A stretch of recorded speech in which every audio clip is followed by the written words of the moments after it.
Tuh,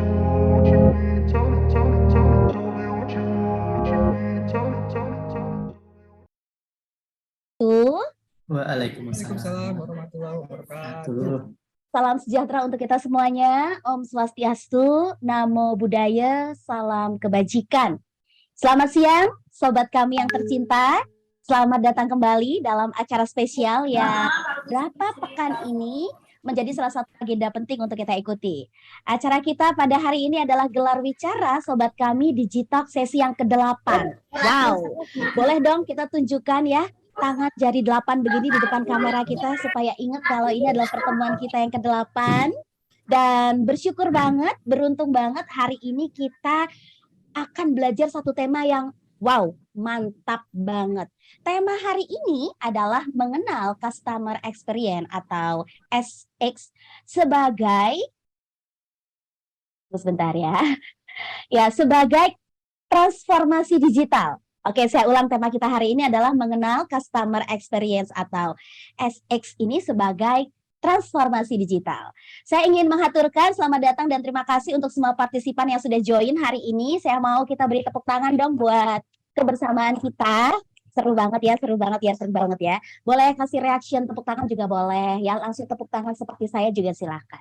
Saya juga ingin mengaturkan selamat datang dan terima kasih untuk yang terhormat Kepala Dinas Komunikasi, Informatika dan Persandian Kota Yogyakarta atau Kominfosan Kota Yogyakarta. Dalam hal ini Bapak Ignatius Tri Hastono MM yang diwakili oleh Kepala Bidang Persandian dan Telekomunikasi yaitu Bapak Tri Haryanto MT. Yang kami hormati narasumber yang hari ini sudah bersama-sama dengan kita. Ya, ada dua narasumber kita hari ini. Yang pertama ada Mas Delta Purna Widyangga. Baik, selamat datang, selamat bergabung. Mas Delta, boleh dong say hi kepada partisipan, Mas? Pengen dengar suaranya. Assalamualaikum, selamat siang semuanya. Halo Pak Magda, Bapak Ya, Tri, Pak Eka, dan Bapak Ibu sekalian semuanya. Iya, wow, luar biasa. Seger banget ya kalau udah makan siang ya, Mas ya. Langsung semangat. Dan tentu saja yang kami hormati Bapak Eka Indarto, pembicara Digitalk sesi yang ke-8 ini, pembicara kedua. Selamat bergabung Pak Eka. Assalamualaikum Pak.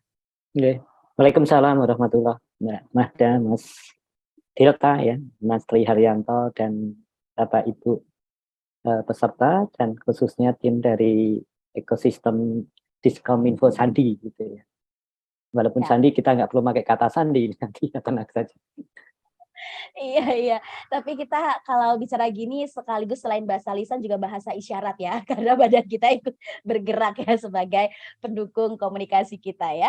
Baik Pak Eka, terima kasih untuk kehadirannya. Dan tentu saja sekali lagi terima kasih untuk sobat kami. Sobat kami ini adalah istilah sayang buat para partisipan maupun para pecinta program-program dari Kominfosan. Sobat kami ini adalah kepanjangan dari Sobat Keamanan Informasi.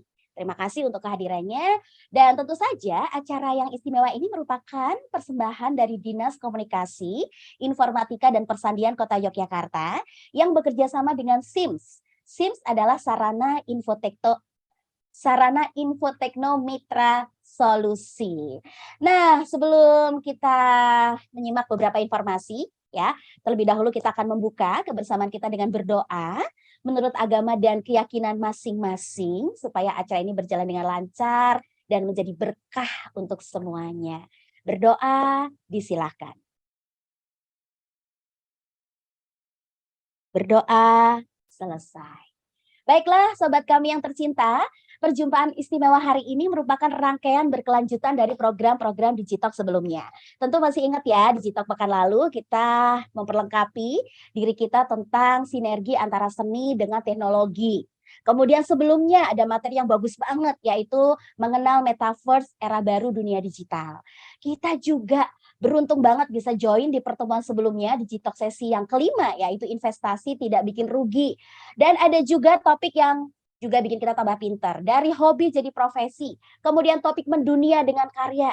Topik membayar praktis pakai QRIS. Dan tentu saja hari ini mengenal customer experience sebagai transformasi digital.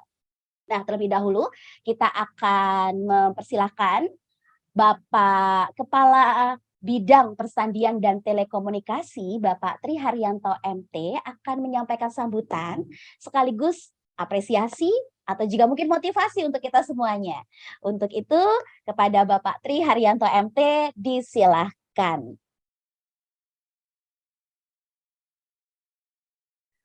Bismillahirrahmanirrahim. Assalamualaikum warahmatullahi wabarakatuh. Waalaikumsalam warahmatullahi Yang wabarakatuh. sangat saya hormati Pak Urut ini dari bawah ini, Pak Eka Indarto. Mas Delta, selamat siang Mas Delta. Selamat siang, Pak. Dan Mbak Magda dan seluruh teman-teman sobat kami. Beruntung sekali kita bisa join dengan Mbak Magda, Mas Eka, dan hari ini dengan Mas Delta untuk berbagi ilmu, yang berbagi sebenarnya teman-teman yang kami ini kami termasuk kru dari Kominfo ini menerima ilmunya. Dari 8 seri ini ya Mbak Magda sudah banyak sekali ilmu yang kita peroleh dan macam-macam. Ternyata dunia digital itu luas sekali. Bukan sekedar kalau dulu kita tahu pertama sekali terkait penggunaan gawenya, kemudian masuk ke penggunaan gawe untuk lebih berdaya, berguna dengan UMKM digitalnya. Sekarang tema-tema kita sudah tema-tema yang terakhir kemarin bagaimana dengan EO, Mas Bakar itu EO yang sudah mendatangkan para artis dari musisi internasional. Kemudian sebelumnya juga dari Mas Munir yang ahli sekali, beliau sarjana pertambangan yang terjebak di dunia fotografi dan ternyata di digital lebih terjebak lagi beliau. Dan kita selalu dikawal oleh Pak Eka Indarto. Pak Eka Indarto ini pakarnya, guru terkait digital di Jogja. Bahkan sebenarnya Mas Eka ini levelnya udah jauh di luar ya. Kalau di Kementerian Kominfo, Mas Delta, Pak Eka ini disebutnya profesor Mas Delta. Saya mengikuti acara beliau di Surabaya itu nyebutnya Mas Eka itu Mas Profesor. Dan beruntung sekali matur nuwun Mas Delta hari ini berkenan membagi ilmu. Saya harapkan ilmu-ilmu terkait dengan temanya nanti apa Mas Delta? Customer Experience sebagai transformasi digital. Ini mesti ini sesuatu yang baru lagi bagi kita semua, bagi kami semua. Mohon Mas Delta jangan pelit-pelit berbagi ilmu, karena berbagi ilmu insya Allah berpahala sampai selamanya. Mas. Ini saya Amin. Ini apa ya? Saya macak Ustadz sedikit biar Mas Delta sedikit tersentuh. Yang sebenarnya pasti saya yakin Mas Delta juga sudah sangat memahami hal tersebut. Berbagi ilmu tidak ada ruginya, insya Allah akan tergantikan dengan banyak sekali. Bukan dari kita yang di atas malah. Untuk teman-teman semua, baik di teman-teman di Kominfo, timnya Mbak Dewi yang luar biasa, dan juga teman-teman di luar sana yang karena acara kita selalu direkam, kemudian ada YKTV, ada YouTube. Ini sesuatu yang tanda petik abadi ya, akan terekam dan akan tersiarkan selamanya tanda petik ya, tentu ada batasnya. Ini tentu saya berharap manfaat bisa kita diskusi lebih panjang, lebih lebar dengan Mas Delta, bisa menyerap manfaat, menyerap ilmu yang sebanyak mungkin untuk kemajuan kita bersama, terutama teman-teman di kota, sobat kami di kota Jogja dan semuanya. Mungkin itu Mas Delta harapan-harapan kami, dan untuk Pak Eka juga nanti mohon membantu kami untuk memperjelas apa yang dimaksud oleh Mas Delta. Mungkin ada sedikit hambatan di pemahaman kami, mungkin Mas Eka nanti bisa lebih membahasakan ke bahasa kami untuk bisa lebih kami cerna. Mbak Magda, waktu dan tempat dan segala sesuatunya derek Mbak Magda yang istimewa. Kula kunduraken matur nuwun. Assalamualaikum warahmatullahi wabarakatuh. Waalaikumsalam warahmatullahi wabarakatuh. Terima kasih Pak Tri. Boleh kita berikan aplaus untuk Pak Tri ya. Ini Pak Tri ini sambutannya memiliki kekuatan loh. Saat Pak Tri tadi memberikan sambutan, tiba-tiba listrik di tempat saya langsung padam, Pak. Wah, saya ini kilat mengganti provider. Pertanda ada harapan, pasti sebentar lagi listrik menyala. Amin gitu ya. Oke. Semoga listrik di tempat sobat kami aman ya. Nah, ini saya ada di kawasan Gedong Kuning ke timur ya, daerah Wonocatur. Nah, ini area sini sedang ada pemadaman listrik. Tapi saya berharap semuanya lancar ya, suara saya, sinyal dan video saya bisa tersimak atau tertampil dengan baik ya. Oke, sekali lagi terima kasih Pak Tri untuk sambutan dan juga arahannya, termasuk juga semangatnya yang ditularkan buat kami. Nggak ada habis-habisnya karena selalu mengawal dari waktu ke waktu dan ini menjadi sebuah bentuk dukungan yang luar biasa ya yang Pak Tri dan tim Kominfosan tunjukkan kepada kita semuanya. Baiklah, sebelum Mas Delta menyampaikan materinya dalam kurang lebih 30 sampai 40 menit ke depan, Mas Delta izinkan saya untuk memperkenalkan ya, Mas Delta sambil boleh atur nafas dulu setelah nyalakan genset. Padahal ya Mas ya. Baik. Oke, saya perkenalkan dulu siapa ini Mas Delta. Mas Delta nama lengkapnya adalah Delta Purna Widyangga. Nama yang sangat bagus ya. Dan tentu saja selain masih muda, beliau juga smart and humble ya. Cerdas dan rendah hati karena saya lihat di YouTube channel beliau banyak sekali diundang para YouTuber kelas nasional dan YouTuber kelas internasional untuk berbagi inspirasi mengenai Kiskas ya. Apa itu Kiskas? Nanti boleh tanya langsung ke Mas Delta. Ya, Mas Delta ini adalah CEO sekaligus co-founder of Kiskas. Kiskas Omni Channel Chat. Nah, kita akan belajar apa sih kaitannya Kiskas dengan transformasi digital buat para penggiat UMKM atau UKM. Kemudian bagaimana ceritanya Kiskas dalam waktu yang singkat sebagai startup bisa melayani perusahaan-perusahaan skala nasional, bahkan internasional, bahkan ada 1.000 lebih perusahaan ya, dari yang benar-benar sudah terkenal banget sampai yang benar-benar baru dirintis. Gimana ceritanya? Kemudian kita juga bisa belajar ya bagaimana mengelola percakapan atau komunikasi dengan pelanggan yang baik dan tepat sasaran. Dan ternyata ini katanya membuktikan atau memberikan cara untuk kita bisa memenangkan hati pelanggan. Nah, seperti apa cara Mas Delta dan tim Kiskas melakukan itu? Dan nantinya pasti akan ada yang bertanya, gimana ya caranya berkolaborasi dengan Kiskas? Bagaimana caranya bisa berlangganan atau dibantu oleh Kiskas supaya bisa memenangkan persaingan dengan percakapan? Nah, silakan Mas Delta. Sepenuhnya 40 atau 30 menit ke depan saya percayakan ke Mas Delta. Kita beri aplaus yuk. Yeay. Silakan Mas. Bismillahirrahmanirrahim. Assalamualaikum warahmatullahi wabarakatuh. Selamat siang Bapak-bapak dan Ibu-ibu. Oh, panggilnya sobat ya, sobat-sobat sekalian. Terima kasih Mbak Magda atas waktunya. Terima kasih Pak Eka atas undangannya dan juga dari Diskominfo Sandi Kota Yogyakarta. Semoga suara saya jelas ya dan semoga ini suara saya cukup jelas ya Mbak Magda Jelas atau teman-teman. Mas. Oke, Jelas. siap. Ya, aman. Nanti kalau tiba-tiba kurang jelas ya nanti dikabarin aja, nanti saya ulang kalau ada yang kurang jelas gitu. Ya terima kasih Pak Tri, Pak Eka sekali lagi atas undangannya dari Diskominfo Kota Yogyakarta. Saya sangat berkesan ini pertama kali diundang di lingkungan ini ya. Jadi semoga nanti memang banyak diskusi-diskusi bermanfaat yang bisa kita lakukan bersama nih. Baik itu kaitannya mengenai startup, tentang entrepreneurship, atau tentang topik yang kalau dari Kiskas termasuk ekspertisnya di customer experience atau di pengalaman pelanggan gitu. Nah, mohon izin saya share screen saya ya. Dan ini moga-moga geluduknya nggak terlalu mengganggu suaranya. Benar-benar deras ini siang ini, alhamdulillah. Qadarullah sempat mati lampu dan ini lagi pakai genset. Saya izin share screen. Nah, ini pas sekali nih slide pertama saya tentang hujan. Ya, jadi semoga kita ngobrol aja ya. Jadi kalau ada yang mungkin kurang dipahami nanti mohon bantuannya Pak Eka juga dan teman-teman sekalian. Kalau ini ditanya aja misalnya itu maksudnya apa atau tepatnya seperti apa implementasinya untuk konteks saya. Cuman ya ini saya biasanya memulai slide saya dengan sesuatu. Nah, ini kebetulan karena lagi musim hujan saya ya mari kita doakan semoga memang Bapak-bapak dan Ibu sekalian, sobat-sobat semua sehat-sehat selalu. Kondisi cuaca sedang ekstrim seperti ini, semoga tetap selamat ya semuanya insya Allah. Saya ingin memulai dengan sebuah di dunia korporasi atau di dunia B2B ya, korporasi besar di dunia, ada sebuah perusahaan namanya SAP.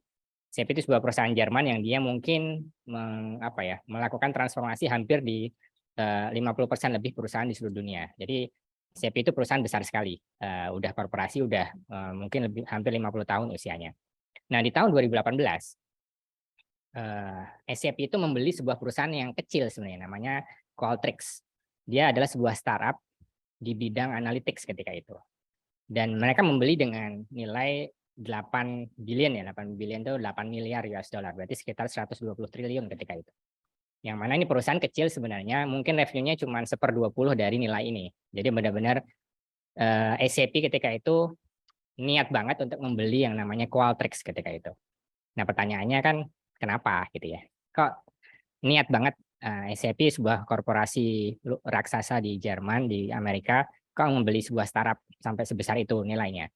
Ternyata disebutkan di press release mereka disebutkan bahwa mereka ingin memanfaatkan yang namanya economy experience. Jadi ada konsep ekonomi baru ternyata yang muncul belakangan ini selama 5 tahun terakhir ini, yaitu economy experience. Kenapa sih? Tanya selanjutnya adalah kenapa sih experience ekonomi atau ekonomi pengalaman tadi memberikan pengalaman yang baik itu kenapa penting banget buat perusahaan? Pertanyaannya kenapa?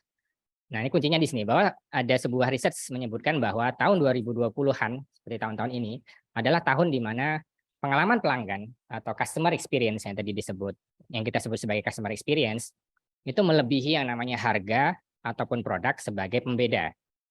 Jadi bisa dibayangkan momen sekarang ini adalah momen di mana kita sebagai pelanggan itu membeli sebuah barang atau jasa itu bukan karena produknya bagus, harganya murah, tidak hanya itu gitu. Produk bagus, harga murah itu harus gitu ya. Tapi juga karena kita mendapatkan pengalaman yang luar biasa ketika kita membeli produk itu. Oh, layanan customer service-nya bagus banget. Oh, setiap saya beli produk tersebut, saya merasakan experience atau pengalaman yang lebih baik gitu. Nah, ini yang kemudian harapannya bisa kita bahas di siang hari ini. Kita mengenal yang namanya customer experience atau pengalaman pelanggan sebagai bentuk transformasi digital. Jadi saya membawa kacamatanya, harapannya tidak cuma kacamata pelanggan, tapi kacamata perusahaan dalam ini. Karena Kiskas dalam hal ini sebagai sebuah startup juga, salah satu tujuan kami atau sehari-hari adalah kami mencoba membantu perusahaan untuk bertransformasi untuk memenuhi ekspektasi pelanggan dengan lebih baik dengan customer experience ini. Sebelumnya kenalan dulu, nama saya Delta Purnawidengga, tadi sudah dikenalkan dengan sangat baik oleh Mbak Magda. Saya CEO dan co-founder dari Kiskas. Ini email saya, in case nanti butuh ada diskusi lebih lanjut, email saya d@kiskas.com. Oke. Next. Nah, sedikit berkenalan tentang Kiskas, tadi diminta kenalin oleh Mbak Magda, pas ada slide-nya juga. Kiskas adalah, kita menyebutnya adalah pemimpin di Indonesia dalam konteks omnichannel customer engagement. Jadi platform interaksi dengan pelanggan secara omnichannel. Nanti saya jelaskan sedikit lebih lanjut, cuman alhamdulillah kita sudah berdiri sebenarnya nggak mudah-mudah banget. Walaupun kita masih menilai diri kita sebagai sebuah startup, kita sudah ada dari tahun 2013 dan sudah sering dibantu oleh Pak Eka. Banyak diskusi dengan Pak Eka dalam perjalanan Kiskas sebagai sebuah perusahaan startup.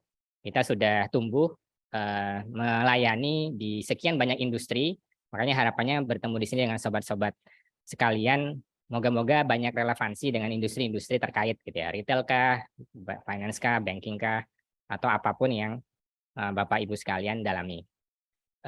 Kita membantu perusahaan cukup banyak, ada sekitar 1.000 lebih tadi seperti dijelaskan oleh Mbak Magda, dan lumayan bervariasi ya. Jadi mulai dari perusahaan yang relatifly mungkin UKM sifatnya atau kecil, menengah, atau perusahaan menengah, atau startup bahkan, sampai perusahaan-perusahaan enterprise. Ini ada beberapa contoh yang mungkin familiar, brand-brandnya seperti Pizza Hut misalnya.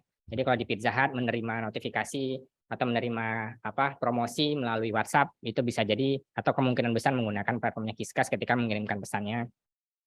Kalau pengguna digital bank seperti Bank Jenius atau Bank Raya, ini under BRI, itu bisa jadi customer service-nya menggunakan, ketika berinteraksi dengan customer service itu melalui platformnya Kiskas biasanya. Atau misalnya pengguna telco tertentu itu juga bisa jadi menggunakan Kiskas. Atau kalau di Jogja, brand yang kita bantu antara lain ada beberapa kampus misalnya, seperti kampus Amikom, kemarin saya baru sharing di sana juga. Atau kalau brand skincare misalnya, kalau familiar yang lumayan terkenal di Jogja seperti Avoskin atau Elsa Skin, itu juga menggunakan Kiskas untuk berinteraksi dengan pelanggan-pelanggannya. Serta ada juga warung stick. Nah, jadi warung stick itu juga, warung stick and shake itu juga pelanggan atau mitra atau berpartner dengan Kiskas untuk memberikan customer experience yang lebih baik terhadap pelanggannya. Jadi lumayan luas ya tadi industrinya. Jadi warung stick itu di food and beverages, ada di finance, ada di banking, ada di retail, ada di beauty, ada di telco misalnya, dan lain sebagainya. Nah, sedikit tentang Kiskas. Kiskas secara sederhananya saja, salah satu komponen terbesar di Kiskas adalah sebuah dashboard, seperti yang saya tunjukkan ini, yang mana interaksi dengan pelanggan itu bisa dimonitor dan dilakukan dari dashboard tersebut. Ini bisa kelihatan ya, jadi interaksi dari WhatsApp, dari Telegram, dari Line Messenger, dari Facebook, dari Google Play, dari misalnya dari Google Messaging, dari Marketplace Chatting, dari Tokopedia, itu semuanya tidak harus dibuka satu-satu aplikasinya. Tapi bisa dilakukan melalui Qisqas. Tujuannya adalah supaya secara operasional jauh lebih simple, lebih baik ya, karena semuanya ada di satu tempat. Terus yang kedua, jadi jauh lebih visible, jadi lebih kelihatan sebenarnya interaksinya, kualitas interaksinya bisa dianalisa dengan lebih baik karena data-datanya kemudian bisa terintegrasi ke satu tempat. Nah, platform ini yang kemudian kita tawarkan ke berbagai macam perusahaan. Kembali tadi tujuannya untuk meningkatkan customer experience atau membantu perusahaan meningkatkan customer experience yang dia berikan terhadap pelanggannya. Nah, ya, Qisqas posisinya ada di Jogja, 80% tim member kita tuh ada di Jogja. Saya kebetulan lagi di kantor, ada di Jalan Timoho. Kita ada sekitar 130 orang sekarang. Tadi 80% ada di Jogja, mungkin 20%-nya ada di Jakarta. Walaupun sekarang sebagian besar sih bekerjanya dari rumah, sukanya. Tapi kadang-kadang mereka masih ke kantor. Jadi kantor kayak sekarang ini cuma ada 4 orang kayaknya nih, termasuk saya. Jadi cukup sepi. Jadi buat kita memang kantor itu opsional, tapi kita tetap adakan untuk ketika tadi teman-teman mati lampu misalnya di rumah butuh genset bisa datang ke kantor buat dapat internet yang tetap jalan. Saya di sini sebagai CEO bersama 2 co-founder lainnya, Mas Muhammad dan Mas Evan. Kita di sini ber-130 adalah orang-orang yang percaya bahwa kita di Indonesia, di Jogja bahkan bisa membuat perusahaan yang kelas dunia. Jadi to become a world class technology company. Dalam hal apa? Dalam empowering atau memperkuat atau mengenable ya namanya percakapan secara global. Jadi klien-klien kita tidak hanya di Indonesia kebetulan, tapi ada di 19 negara lainnya yang itu sama menggunakan platformnya Qisqas untuk berinteraksi dengan pelanggannya. Kita juga tadi seperti di-highlight oleh Mbak Magda, kita beberapa kali mencoba sharing ya, mencoba berbagi lebih lanjut tentang pentingnya customer experience gitu, baik dalam bentuk publikasi, white paper, ataupun di kanal-kanal YouTube biasanya. Jadi tadi bisa ditonton di beberapa kanal YouTube yang ada di YouTube tentunya gitu. Jadi beberapa yang mungkin bisa dicek. Ini bisa di-search saja Delta atau Qisqas, bisa jadi nanti ketemu beberapa interaksi kita dengan beberapa figur dalam hal tadi berkenalan atau berbagi tentang membangun sebuah perusahaan kelas dunia dari Jogja, khususnya dalam skala atau dalam topik yang namanya customer experience. Nah, apa sih yang pengen saya bagikan pada siang hari ini adalah mengenai customer experience sebagai bagian dari transformasi digital. Nah, kita mulai dulu sebenarnya transformasi digital itu apa sih gitu. Tentunya banyak ya definisi transformasi digital, ini salah satu saja yang saya ambil dari Salesforce. Transformasi digital adalah sebuah proses menggunakan teknologi digital untuk menciptakan sesuatu yang baru atau memodifikasi sesuatu yang sudah ada, baik dari sisi bisnis proses, budaya, experience pelanggan. Untuk apa? Untuk memenuhi perubahan bisnis dan pasar yang ada. Jadi transformasi digital ini dilakukan oleh bisnis-bisnis di seluruh dunia, tidak hanya di Indonesia, karena perubahan bisnis, kebutuhan bisnis dan perubahan kebutuhan pasar. Nah, salah satu yang sangat luar biasa mendorong bisnis-bisnis melakukan transformasi digital adalah yang terjadi 3 tahun terakhir ini, yaitu pandemi. Pandemi ini menyebabkan semua perusahaan harus berpikir ulang bagaimana cara melakukan atau menjalankan bisnisnya, karena pola interaksi dengan pelanggannya sama sekali berubah ketika itu. Sebenarnya tidak hanya kondisi pandemi ini hanya bentuk akselerasi saja. 10 tahun terakhir sejak adanya teknologi itu sendiri, sejak adanya digital itu sendiri, sejak adanya sosial media, bisnis kemudian berusaha untuk beradaptasi dan berusaha survive untuk memenuhi ekspektasi pelanggan dengan melakukan transformasi digital ini. Lebih jauh mengenai transformasi digital, mungkin sedikit saja teorinya ya. Gampangnya bisa dilihat kenapa sih sebuah bisnis melakukan transformasi digital. Ini ada sebuah matriks gitu. Jadi ada matriks 2x2. Di satu sisi itu namanya kapabilitas digital. Jadi apa sih kemampuan kapabilitas apa yang bisa dia inovasikan, apa yang dia bisa transformasikan, itu digital capability. Maupun kemampuan leadership dari sebuah perusahaan. Jadi semakin baik kapabilitas digitalnya, semakin baik leadership-nya, itu semakin baik dia dalam melakukan transformasi digital, atau disebutnya digital masters di sini, atau master-master atau expert-expert dari digital gitu. Kenapa mereka kemudian ingin menjadi namanya digital masters? Ternyata efeknya adalah sangat positif untuk perusahaan tersebut. Ini ada 2 parameter saja yang di-highlight. Yang pertama adalah kemampuan dia menciptakan revenue yang baru. Orang yang perusahaan yang merupakan digital masters itu 9% lebih tinggi dibandingkan kompetisinya dalam hal pencapaian, dalam hal pendapatan gitu. Nah, angka ini bahkan jauh lebih tinggi ketika kita ngomongin profitability gitu, atau kemampuan dia untuk menciptakan keuntungan, tidak hanya pendapatan ya, tapi juga keuntungan, bottom line-nya. Perusahaan dengan digital masters yang melakukan transformasi digital dengan baik, itu 2-26% lebih baik. Dia punya keuntungan lebih besar dibandingkan kompetisinya yang lain. Nah, ini menurut kami sangat penting untuk di-highlight kenapa sih transformasi digital menjadi sangat penting buat bisnis. Bisa jadi itu juga termasuk bisnis kita semua, atau perusahaan di mana kita bekerja. Nah, sekarang kita ngomongin lebih sedikit spesifik tentang tadi kita udah ngomongin kapabilitas digital sebenarnya apa aja. Jadi secara umum ada 3 jenis transformasi digital. Yang pertama adalah customer experience transformation. Jadi kita mentransformasi yang namanya customer experience. Bisnis kemudian berpikir bagaimana saya bisa berinteraksi dengan lebih baik dengan pelanggannya. Bagaimana saya memahami customer saya dengan lebih baik berdasarkan data-data interaksinya. Bagaimana saya bisa meningkatkan pendapatan saya, bagaimana saya bisa meningkatkan loyalitas pelanggan saya. Itu yang dimaksud dengan kapabilitas digital dalam hal customer experience. Tapi itu tidak satu-satunya kapabilitas digital sebenarnya.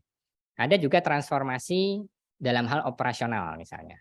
Nah, mungkin di banyak instansi perusahaan atau government banyak sekarang proses-proses mendigitalisasi proses apapun. Bahkan yang kita lakukan sekarang yang biasanya mungkin ngumpul di sebuah tempat untuk sharing, berbagi seperti ini, sekarang kita lakukan secara digital. Kita lakukan menggunakan platform Zoom, tidak harus datang ke sebuah tempat tertentu, hujan-hujan, kita bisa melakukan ini di Zoom. Itu bentuk proses digitization atau mendigitalkan proses yang ada. Bentuk lain lagi adalah transformasi dari sisi bisnis model. Perusahaan yang kemudian melakukan transformasi bisnis model bisa jadi kemudian menggunakan teknologi untuk menciptakan bisnis model yang baru.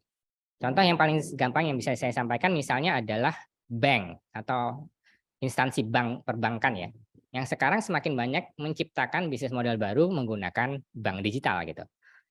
Bank digital tidak lagi mengharuskan dia punya cabang, dia cukup menggunakan teknologi untuk menciptakan cabang-cabang virtual dan bisa mengakuisisi jumlah nasabah jauh lebih banyak dan meningkatkan revenue-nya dari situ. Itu bentuk bisnis model transformation yang biasanya suka dijadikan contoh ya.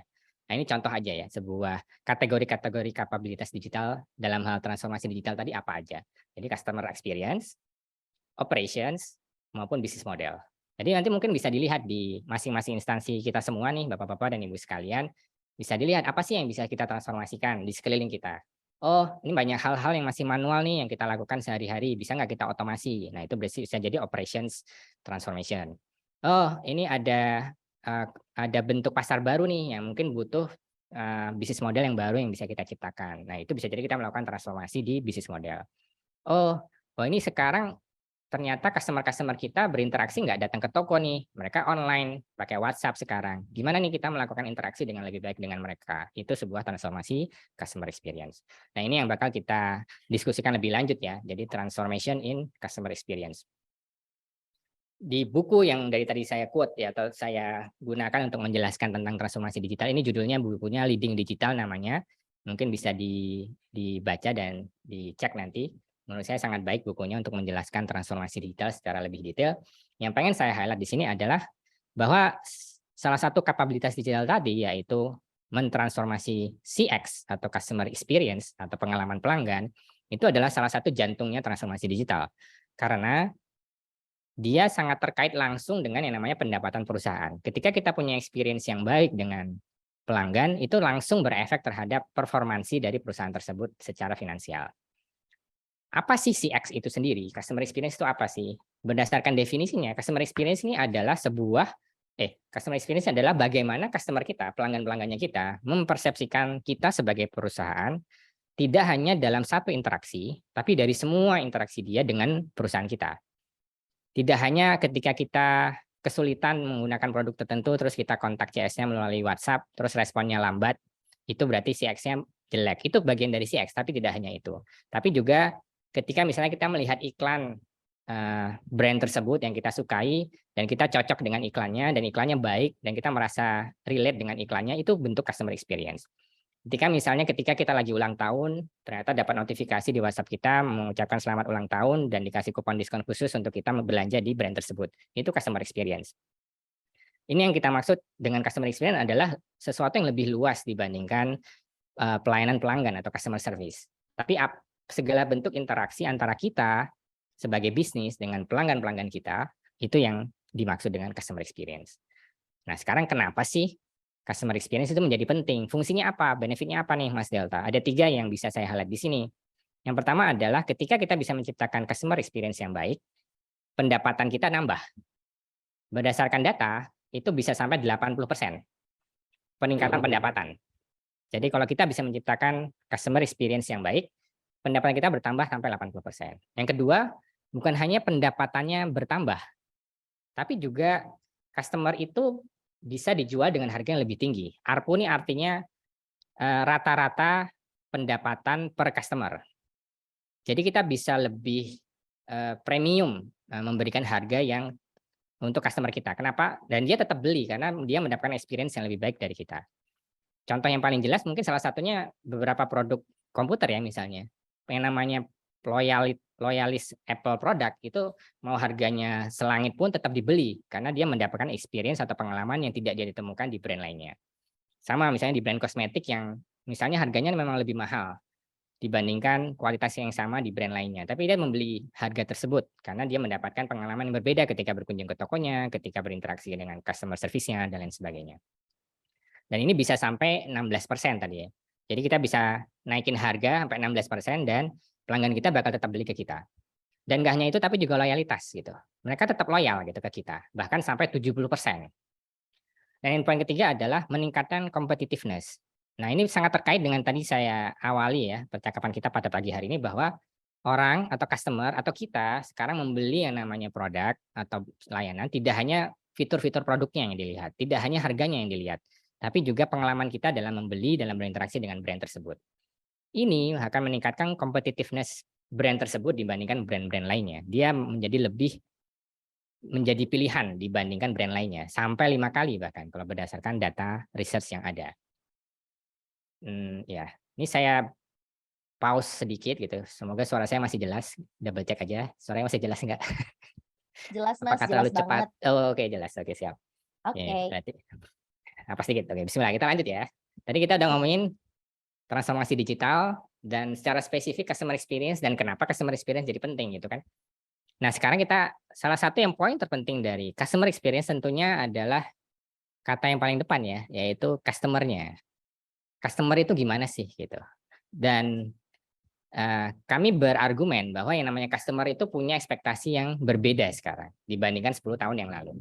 Nah, ini yang saya pengen coba cerita sedikit sebelum nanti kita bahas beberapa use case bagaimana sih Kiskas membantu beberapa perusahaan dalam menciptakan customer experience yang baik gitu ya.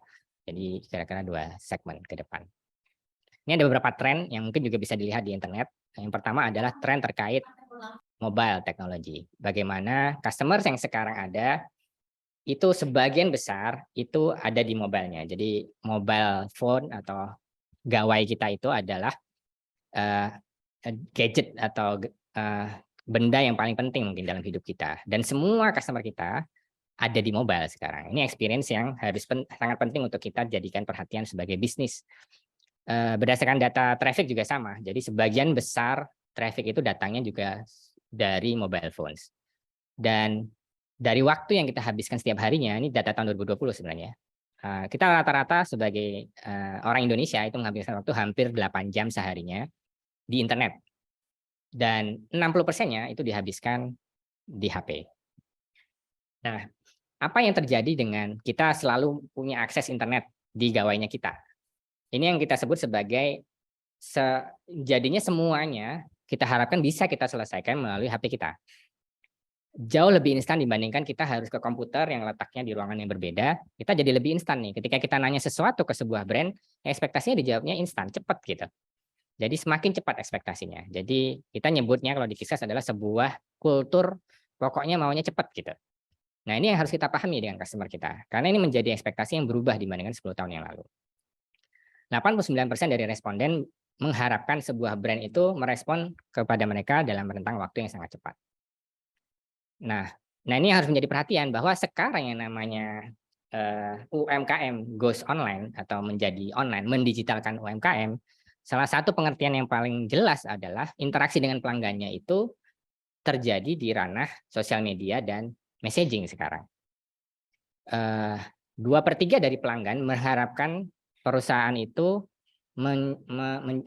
menyediakan bentuk layanan atau customer service melalui sosial media, bukan hanya email ya, bukan hanya telepon.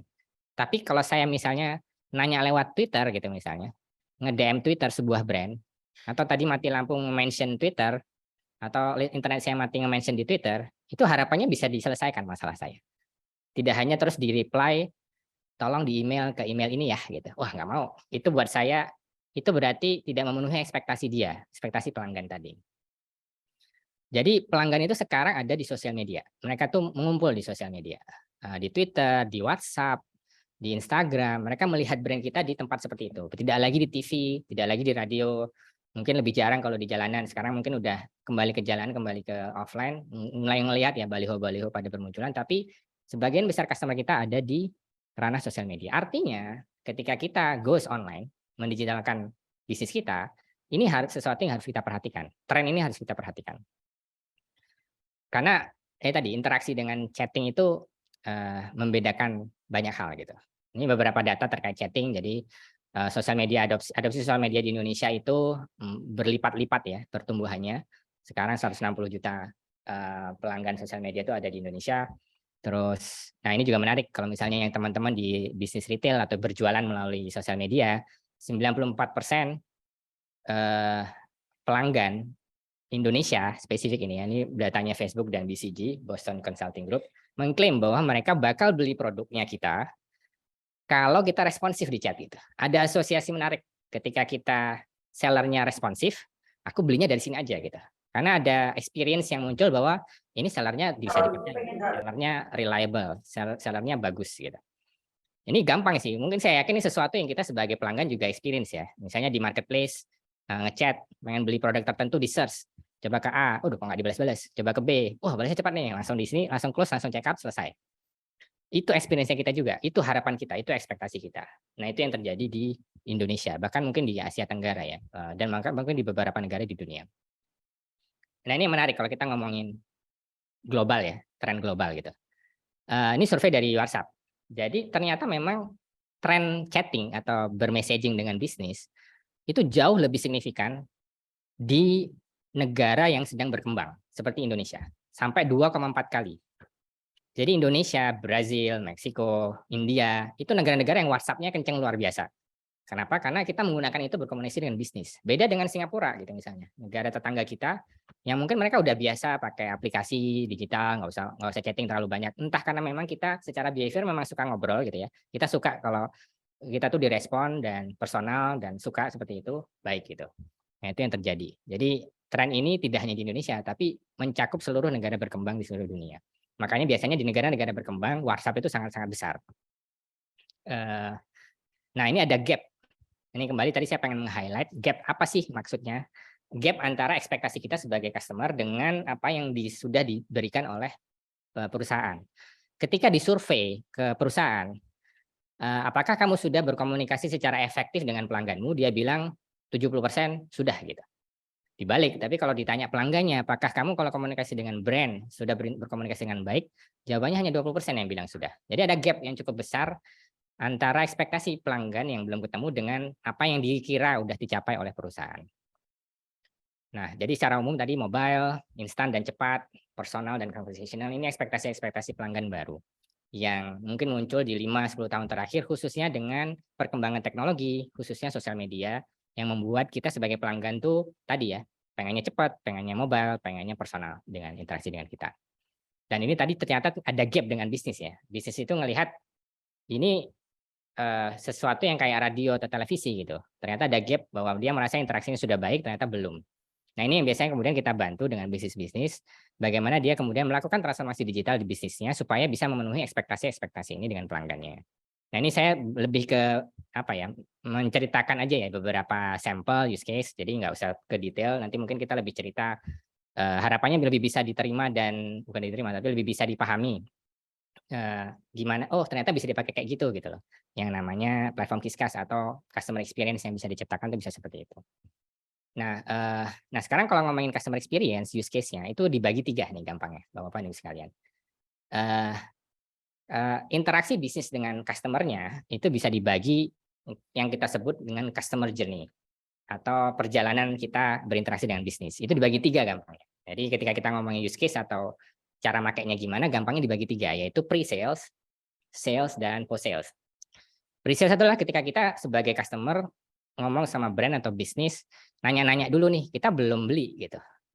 Kita baru ngelihat iklan, oh kayaknya lucu ya barangnya gitu.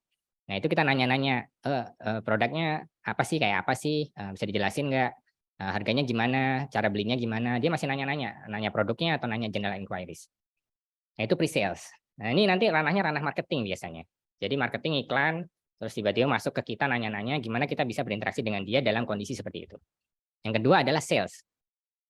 Jadi dia bukan lagi nanya-nanya, Pak saya mau beli gitu. Gimana cara ordernya? Nah, itu juga terjadi di sosial media ternyata, juga terjadi di messaging. Kita pengen booking appointment, pengen beli sesuatu, nanti dikasih, oh ini payment link-nya, oh ini instruksi pembayarannya, dan lain sebagainya, itu bentuk interaksi sales atau jualan gitu. Yang ketiga adalah interaksi post sales. Kita udah beli nih barangnya, udah tak beli, udah tak transfer, udah dapat barangnya, bajunya, sepatunya, apapun, tapi ternyata kita butuh post sales support atau pasca beli ya intinya. Jadi kita butuh, oh ini cara pakainya gimana sih barangnya? Oh ini barangnya rusak nih, bisa diganti apa enggak? Oh ini bisa di-refund apa enggak? Itu namanya post sales. Jadi masuknya ke customer support, masuknya ke customer marketing atau loyalty program. Nah, itu post sales. Nah, ini contoh-contoh yang pengen saya highlight juga nanti moga-moga bisa dibagi ke 3 ini sih. Nah, ini yang pertama tadi pre-sales. Pre-sales itu gimana sih flow-nya? Ini mungkin biar agak kebayang, secara umum flow-nya gini. Jadi sebuah bisnis seperti yang punya Bapak-Bapak Ibu sekalian atau di mana Bapak-Bapak dan Ibu sekalian bekerja, itu bisa jadi iklan nih di sebuah sosial media tertentu, atau di gedung atau di baliho, atau kita nge-broadcast. Nah, jadi intinya sebuah advertising atau sebuah promosi atau sebuah campaign. Nah, ada yang namanya CTA atau iklan kan kemudian hubungi kami gitu misalnya. Nah, hubungi kami itu sekarang trennya adalah di iklannya itu langsung menghubungi ke sosial media atau ke messaging-nya. Misalnya yang paling sering WhatsApp gitu ya. Hubungi nomor ini atau scan QR code ini untuk order. Nah, bayangkan bisnis yang tiba-tiba iklannya kencang, yang datang ke dia juga banyak dong. Nah, gimana caranya bisnis bisa menstrukturkan atau merespons ekspektasi pelanggan yang butuh respon dengan cepat tadi dengan berbagai macam sosial media yang dia ada gitu. Nah, ini kita bantu gampangnya seperti itu. Karena di platform Kiskas tadi ya semuanya dari satu tempat gitu. Karena dari satu tempat kita tahu banget gitu. Oh, ini datang dari Instagram, ini datang dari WhatsApp, ini datang dari Facebook, ini datang dari Twitter. Ya langsung kita respon aja di dashboard-nya Kiskas, dan ini bahkan bisa diotomasi menggunakan chatbot. Jadi kita punya chatbot untuk mengotomasi. Jadi benar-benar bisa cepat. Kalau misalnya pertanyaan-pertanyaan yang umum bisa dibalas menggunakan chatbot. Nah, itu gambarnya flow-nya kira-kira seperti itu. Contohnya apa?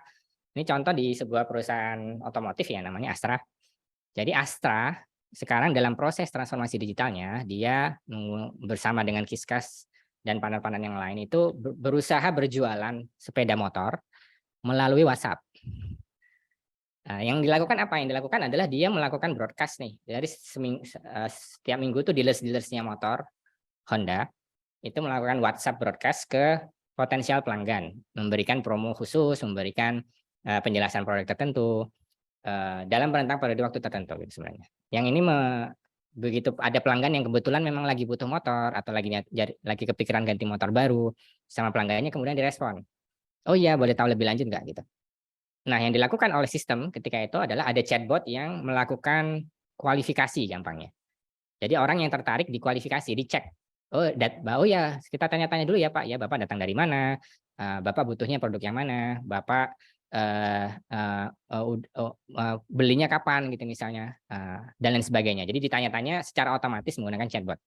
Nah, begitu qualifying-nya jelas, udah tahu, oh ini memang orang mau beli, itu langsung dilempar ke orang, ke human, tim sales. Jadi tim sales tiba-tiba dapat leads di HP-nya dia. Oh ini leads baru di Jogja, mau beli motor Honda tipe ini, bapak ini namanya, tolong dilanjutkan, tolong di-close, tolong ditutup gitu, di deal-kan gitu sebenarnya. Orang sales tinggal lanjutin itu berarti. Karena udah jadi leads. Nah, dia dilanjutin, jadi telepon sama dia. Tapi dia interaksinya menggunakan aplikasi Kiskas. Nah, itu yang terjadi sekarang dan itu mereka menciptakan bisnis baru menggunakan digital sales seperti ini gitu. Yang menarik adalah di sisi customer-nya, kita nih sebagai pelanggan yang mau beli motor ketika itu interaksinya nggak berubah. Selalu menggunakan WhatsApp ke official channel-nya Honda atau ke main dealers-nya tersebut, misalnya Astra Motor atau Wahana atau MPM. Kita nggak terus dilempar-lempar gitu. Meskipun secara sistem itu dibuat sangat scalable. Jadi tadi ada chatbot, ya chatbotnya di situ. Ketika dilempar ke orang, orangnya juga di situ. Dan orangnya bisa banyak banget. Jadi Astra ini sekarang yang pakai ada 5.000 agen sales agent ya. Dan itu sedang kita kembangkan ke profesi-profesi lain juga. Nah ini contoh kalau sales. Jadi sales tadi, ya ini lebih kurang mirip sih dengan pre-sales ya. Ini contoh di Paragon. Jadi Paragon kalau nggak familiar dengan nama PT-nya, Paragon itu pemilik brand-brand kosmetik seperti Wardah, Emina, Makeover, apalagi Kaf kalau bapak-bapak. Ada 14 brand yang mereka miliki. Jadi termasuk perusahaan kosmetik sepertinya salah satu yang paling besar yang lokal yang punya Indonesia. Nah, Paragon di kondisi pandemi ketika itu, mereka kan biasanya di mall-mall ya. Jualan Wardah kan di mall-mall, ada beauty consultant istilahnya, konsultan kecantikannya mereka di mall-mall untuk menawarkan produknya Wardah atau apapun itu. Nah, kondisi pandemi, mall kan tutup gitu. Gimana mereka kemudian memberikan layanan yang baik terus tumbuh sebagai perusahaan bahkan dalam kondisi pandemi. Ketika itu mereka diskusi dengan Kiskas, salah satu solusi yang keluar adalah gimana kalau kita berikan layanan ini menggunakan WhatsApp gitu. Jadi ada personalized beauty consultant menggunakan WhatsApp yang dia bisa tanya-tanya banyak melalui WhatsApp yang berikutnya kemudian bisa beli produknya Wardah atau Emina atau Makeover. Ini sekarang udah di-review jadi salah satu case study success story-nya WhatsApp on behalf of Kiskas. Jadi karena mereka benar-benar bisa tumbuh besar dalam hal interaksinya menggunakan WhatsApp. Jadi sampai 7 kali lipat dibandingkan sebelum menggunakan WhatsApp dan Kiskas. Ini contoh lain, ini di Surabaya namanya Hartono Electronics. Di Jogja kayaknya belum ada. Cuman mirip kayak di Jogja mungkin kayak UFO gitu ya. Jadi Hartono Electronics ini cukup besar di Surabaya sebenarnya. Cuman mereka juga punya beberapa retail toko lain di tempat lain. Ini juga mirip, dia melakukan penjualan. Yang menarik adalah sekarang banyak brand yang dia juga besar di marketplace, nggak cuma di sosial media. Dan marketplace itu chattingnya banyak banget. Jadi ketika kita belanja di marketplace kan tadi pasti chatting dulu ya. Itu kayak udah natur gitu ya. Udah alami banget, mau beli sesuatu ngechat, bahkan nanya, bahkan udah ketulis itu stoknya masih ada pun kita nanya ready stock nggak gitu. Nanti di otomatis reply, ternyata masih ada. Atau warna birunya ada nggak gitu. Kalau mau pilih warna gimana caranya. Jadi banyak brand yang interaksi di marketplace-nya tuh gede banget di chattingnya. Kiska sekarang bisa mensupport ini marketplace chatting di Tokopedia, Shopee dan Lazada itu bisa terintegrasi ke platform yang sama. Jadi brand nggak harus lagi pindah-pindah, oh di Tokopedia dengan chat, oh di Lazada dengan chat, oh di Shopee dengan chat. Mereka masuknya ke Kiskas. Dan itu bisa direspon dari Kiskas. Ini sama goalnya untuk jualan, mereka kemudian jualan produk-produk elektronik melalui chat, melalui WhatsApp, melalui marketplace, dan mereka tawarkan produknya melalui itu marketplace-nya. Ini customer support cukup standar ya. Jadi kalau tadi bentuknya ngiklan atau campaign atau broadcast, ini memang dia mencari kayak kita kesulitan pakai produk tertentu, kita nyari cara dong. Gimana caranya saya nanya ke orang produknya nih, cara pakainya atau komplain gitu misalnya. Kita nyari di Google, kita nyari di Google Maps, kita nyari di Instagram, kita nyari di WhatsApp. Nomornya ada nggak sih gitu? Nah, bayangkan kondisi ketika itu tentunya sebuah bisnis butuh cara untuk memanage interaksi dengan customer itu yang kalau asosiasinya kalau customer support kan pasti orangnya mau komplain, orangnya pasti marah gitu ya. Posisinya lagi negatif gitu. Nah, ini menjadi penting untuk kita respon dengan cepat, makanya ada chatbot, kita track isunya, jadi ada ticketing juga. Jadi kita kasih tahu, oh ini sedang kita kerjakan, nanti bisa di-track di sini. Nah, itu interaksi seperti itu bisa dilakukan. Ini contohnya biasanya kalau di sini banyak di banking atau di insurance, ini salah satunya Sompo Insurance. Mereka menggunakan ini dan berhasil menciptakan, ini biasanya matriks paling penting adalah customer satisfaction, kepuasan pelanggan ketika itu. Jadi biasanya isunya selesai, dikasih survei, apakah Anda puas dengan layanan kami? Nah, itu kepuasan pelanggan maksudnya. Non insurance sama, dia tersentralkan, pakai WhatsApp dan berbagai channel lainnya, mereka bisa berinteraksi dengan Sompo ketika ada kebutuhan misalnya klaim. Jadi saya punya insurance di Sompo atau di Manulife atau dimanapun, saya mau klaim, mereka langsung kontak ke WhatsApp-nya, langsung interaksi, langsung klaim, selesai. Jadi di WhatsApp-nya. Nah, ini contoh di retail yang agak unik sini, kayak lebih ke arah royalty. Mungkin kalau Bapak-Bapak sekalian dulu ingat ketika kita mau melakukan program loyalty atau misalnya kita beli produk consumer goods ya, Pepsodent atau pasta gigi atau susu, biasanya suka ada promo ya. Kalau mengirimkan kalau beli ini kemudian nanti bisa klaim dikirimkan ke PO Box tertentu gitu. Atau kumpulkan 10 box susu, nanti dikirimkan ke PO Box tertentu untuk mendapatkan hadiah kulkas gitu misalnya. Nah, sekarang proses itu didigitalkan menggunakan WhatsApp. Jadi tidak lagi dikumpulin kotaknya, tapi ada QR code di kotaknya yang itu tinggal di-scan, masuk ke WhatsApp. Dari WhatsApp tinggal klaim, kemudian nanti dikirimin voucher ini e-money untuk kemudian kita dapat hadiahnya, sesederhana itu. Jadi benar-benar didigitalkan proses royalty ini sehingga buat consumer goods seperti ini, contohnya klien kita Pocky atau Le Minerale atau Pepsodent itu menggunakan proses itu. Itu nanti biasanya berkaitan dengan marketing ya nanti jadinya. O2O. Ini contoh lain Bluebird, ini mirip. Jadi kalau misalnya ketinggalan barang di Bluebird bisa kontak WhatsApp-nya atau bahkan bisa order taksi kalau misalnya. Ini sangat terkenal biasanya kalau di bule-bule yang malas download aplikasi Bluebird. Dia cukup pakai WhatsApp, kontak, terus dapat taksinya langsung dari situ gitu. Nggak harus download aplikasi gitu gampangnya, bisa dari WhatsApp. Nah, yang menarik adalah ini banner ketika during pandemi. Pandemi nggak ada yang booking taksi. Plumet ya, orang nggak ada yang naik taksi. Jadi banyak banget Bluebird right ya, intinya armadanya mereka tuh nggak ada yang kepakai, banyak yang tidak terpakai. Yang mereka lakukan, mereka berinovasi, bertransformasi secara cepat ketika itu menciptakan produk yang namanya ini Bluebird COD. Jadi Bluebird nggak ngantar orang, tapi ngantar barang. Jadi cash order deliver namanya. Nah, ini dulu karena bentuknya harus cepat ya, mereka tiba-tiba kan nggak ada order sama sekali. Itu dilakukannya cuma di WhatsApp. Tiba-tiba di WhatsApp ada promo buat mau beli brand ini enggak. Jadi persis kayak kalau belanja di online ojek yang lain gitu ya. Bisa belanja lewat Bluebird. Di antaranya lewat mobil Bluebird gitu, bukan ojek. Nah, sekarang semakin berkembang itu udah dimasukin fiturnya ke aplikasi Bluebird-nya sendiri. Jadi sekarang udah jadi berkembang karena memang marketnya ternyata ada untuk kemudian orang beli barang enggak naik sepeda motor, apalagi kondisi hujan, pengennya diantarin pakai taksi, pakai armadanya Bluebird. Itu sih kayaknya beberapa use case yang ada. Sorry mungkin agak terlalu overwhelming ya, dan mungkin penjelasannya agak kurang jelas, jadi mungkin kita diskusi aja kalau ada pertanyaan lebih lanjut. Cuman tadi semoga bermanfaat apa yang sudah saya sampaikan. Saya kembalikan ke Mbak Magda, terima kasih. Assalamualaikum warahmatullahi wabarakatuh. Waalaikumsalam warahmatullahi wabarakatuh. Waalaikumsalam. Terima kasih Mas Delta, keren banget penjelasannya. Sampai rasanya nggak mau ketinggalan satu slide pun. Karena selain ini salah satu pengetahuan baru, tapi juga salah satu fakta baru juga ya, yang kita semua nih ya, orang awam maupun penggiat UMKM, atau mungkin kita yang sudah settle jadi entrepreneur, harus belajar juga tentang perkembangan teknologi yang satu ini. Oke Mas Delta, saya mau beri Mas Delta pantun boleh ya? Biar semangat, tambah Boleh, semangat. boleh. Sambil boleh minum air putih loh Mas ya, nanti Ya, biar lagi tambah minum. fokus saat menjawab pertanyaan. Baik, jalan-jalan ke Yogyakarta, jajannya soto babat. Penjelasan Mas Delta, so pasti singkat dan padat. Asik. Oke, semoga sinyal internet tidak menghalangi pantun saya ya, karena di tempat saya tuh sinyalnya manja-manja gimana gitu. Oke, di layar saya ada Mas Ardi dan Mas Adi Martono yang sudah raise hand, tapi mohon bersabar terlebih dahulu. Nanti akan kami berikan kesempatan untuk bertanya langsung secara singkat kepada Mas Delta juga Pak Eka. Nah, sementara ini saya akan berikan kesempatan kepada Pak Eka untuk sebentar memberikan feedback atau tanggapan, termasuk juga pengalaman yang Pak Eka jumpai bersama tim gitu ya, berkaitan dengan customer experience ini. Selengkapnya, monggo Pak Eka dipersilahkan. Iya. Terima kasih Bu Mbak Mada ya. Terima kasih Mas Delta untuk beberapa paparan dan perkembangan dari Discuss yang luar biasa ya.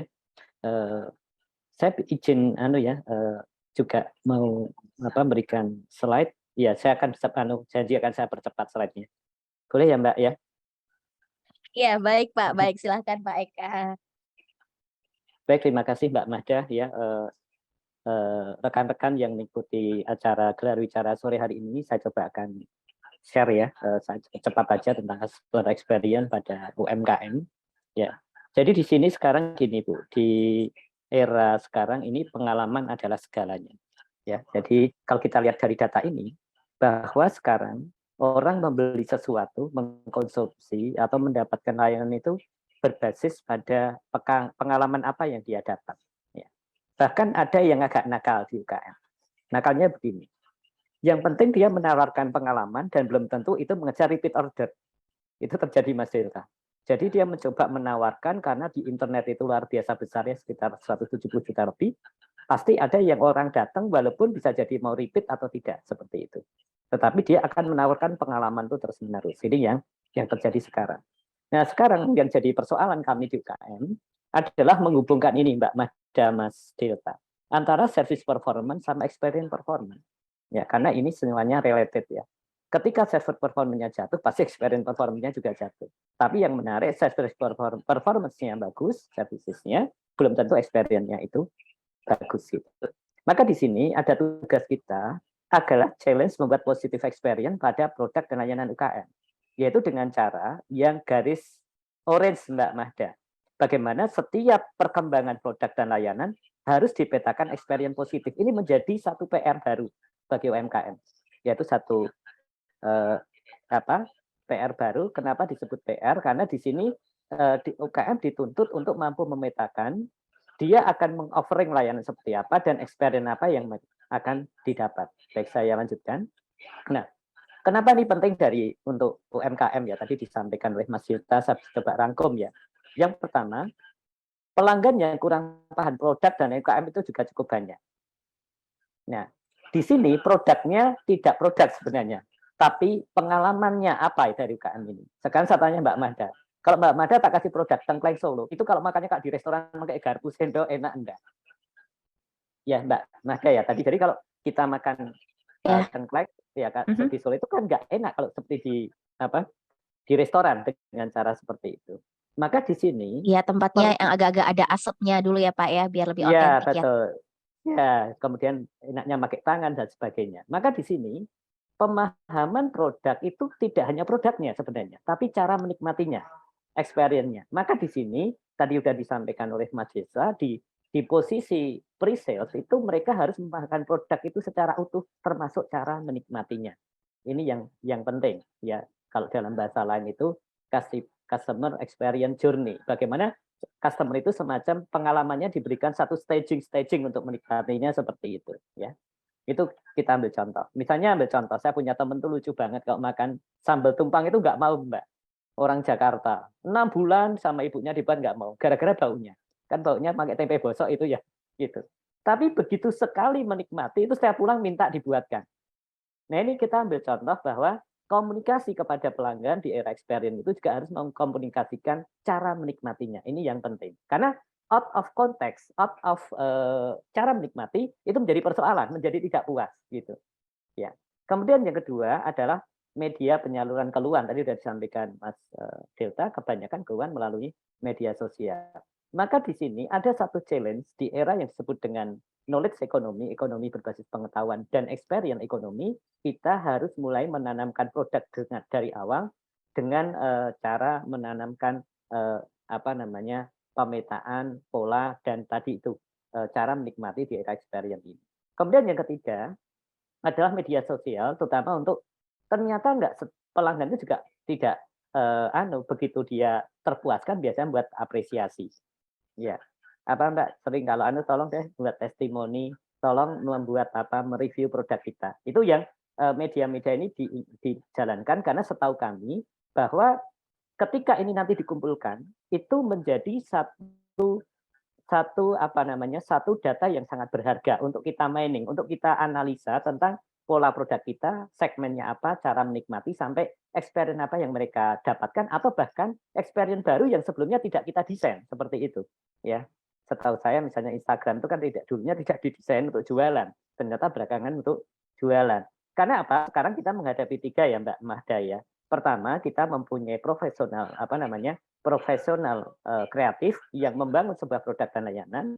Kemudian yang kedua, kita juga punya semacam yang lebih tinggi itu adalah semacam ini ahlinya, expertnya dalam kreativitas. Kemudian yang ketiga ini yang menarik, kita punya konsumer kreatif yang tidak hanya menikmati produk, tapi mencoba untuk memviralkan, mencoba untuk berekspresi dengan produk itu.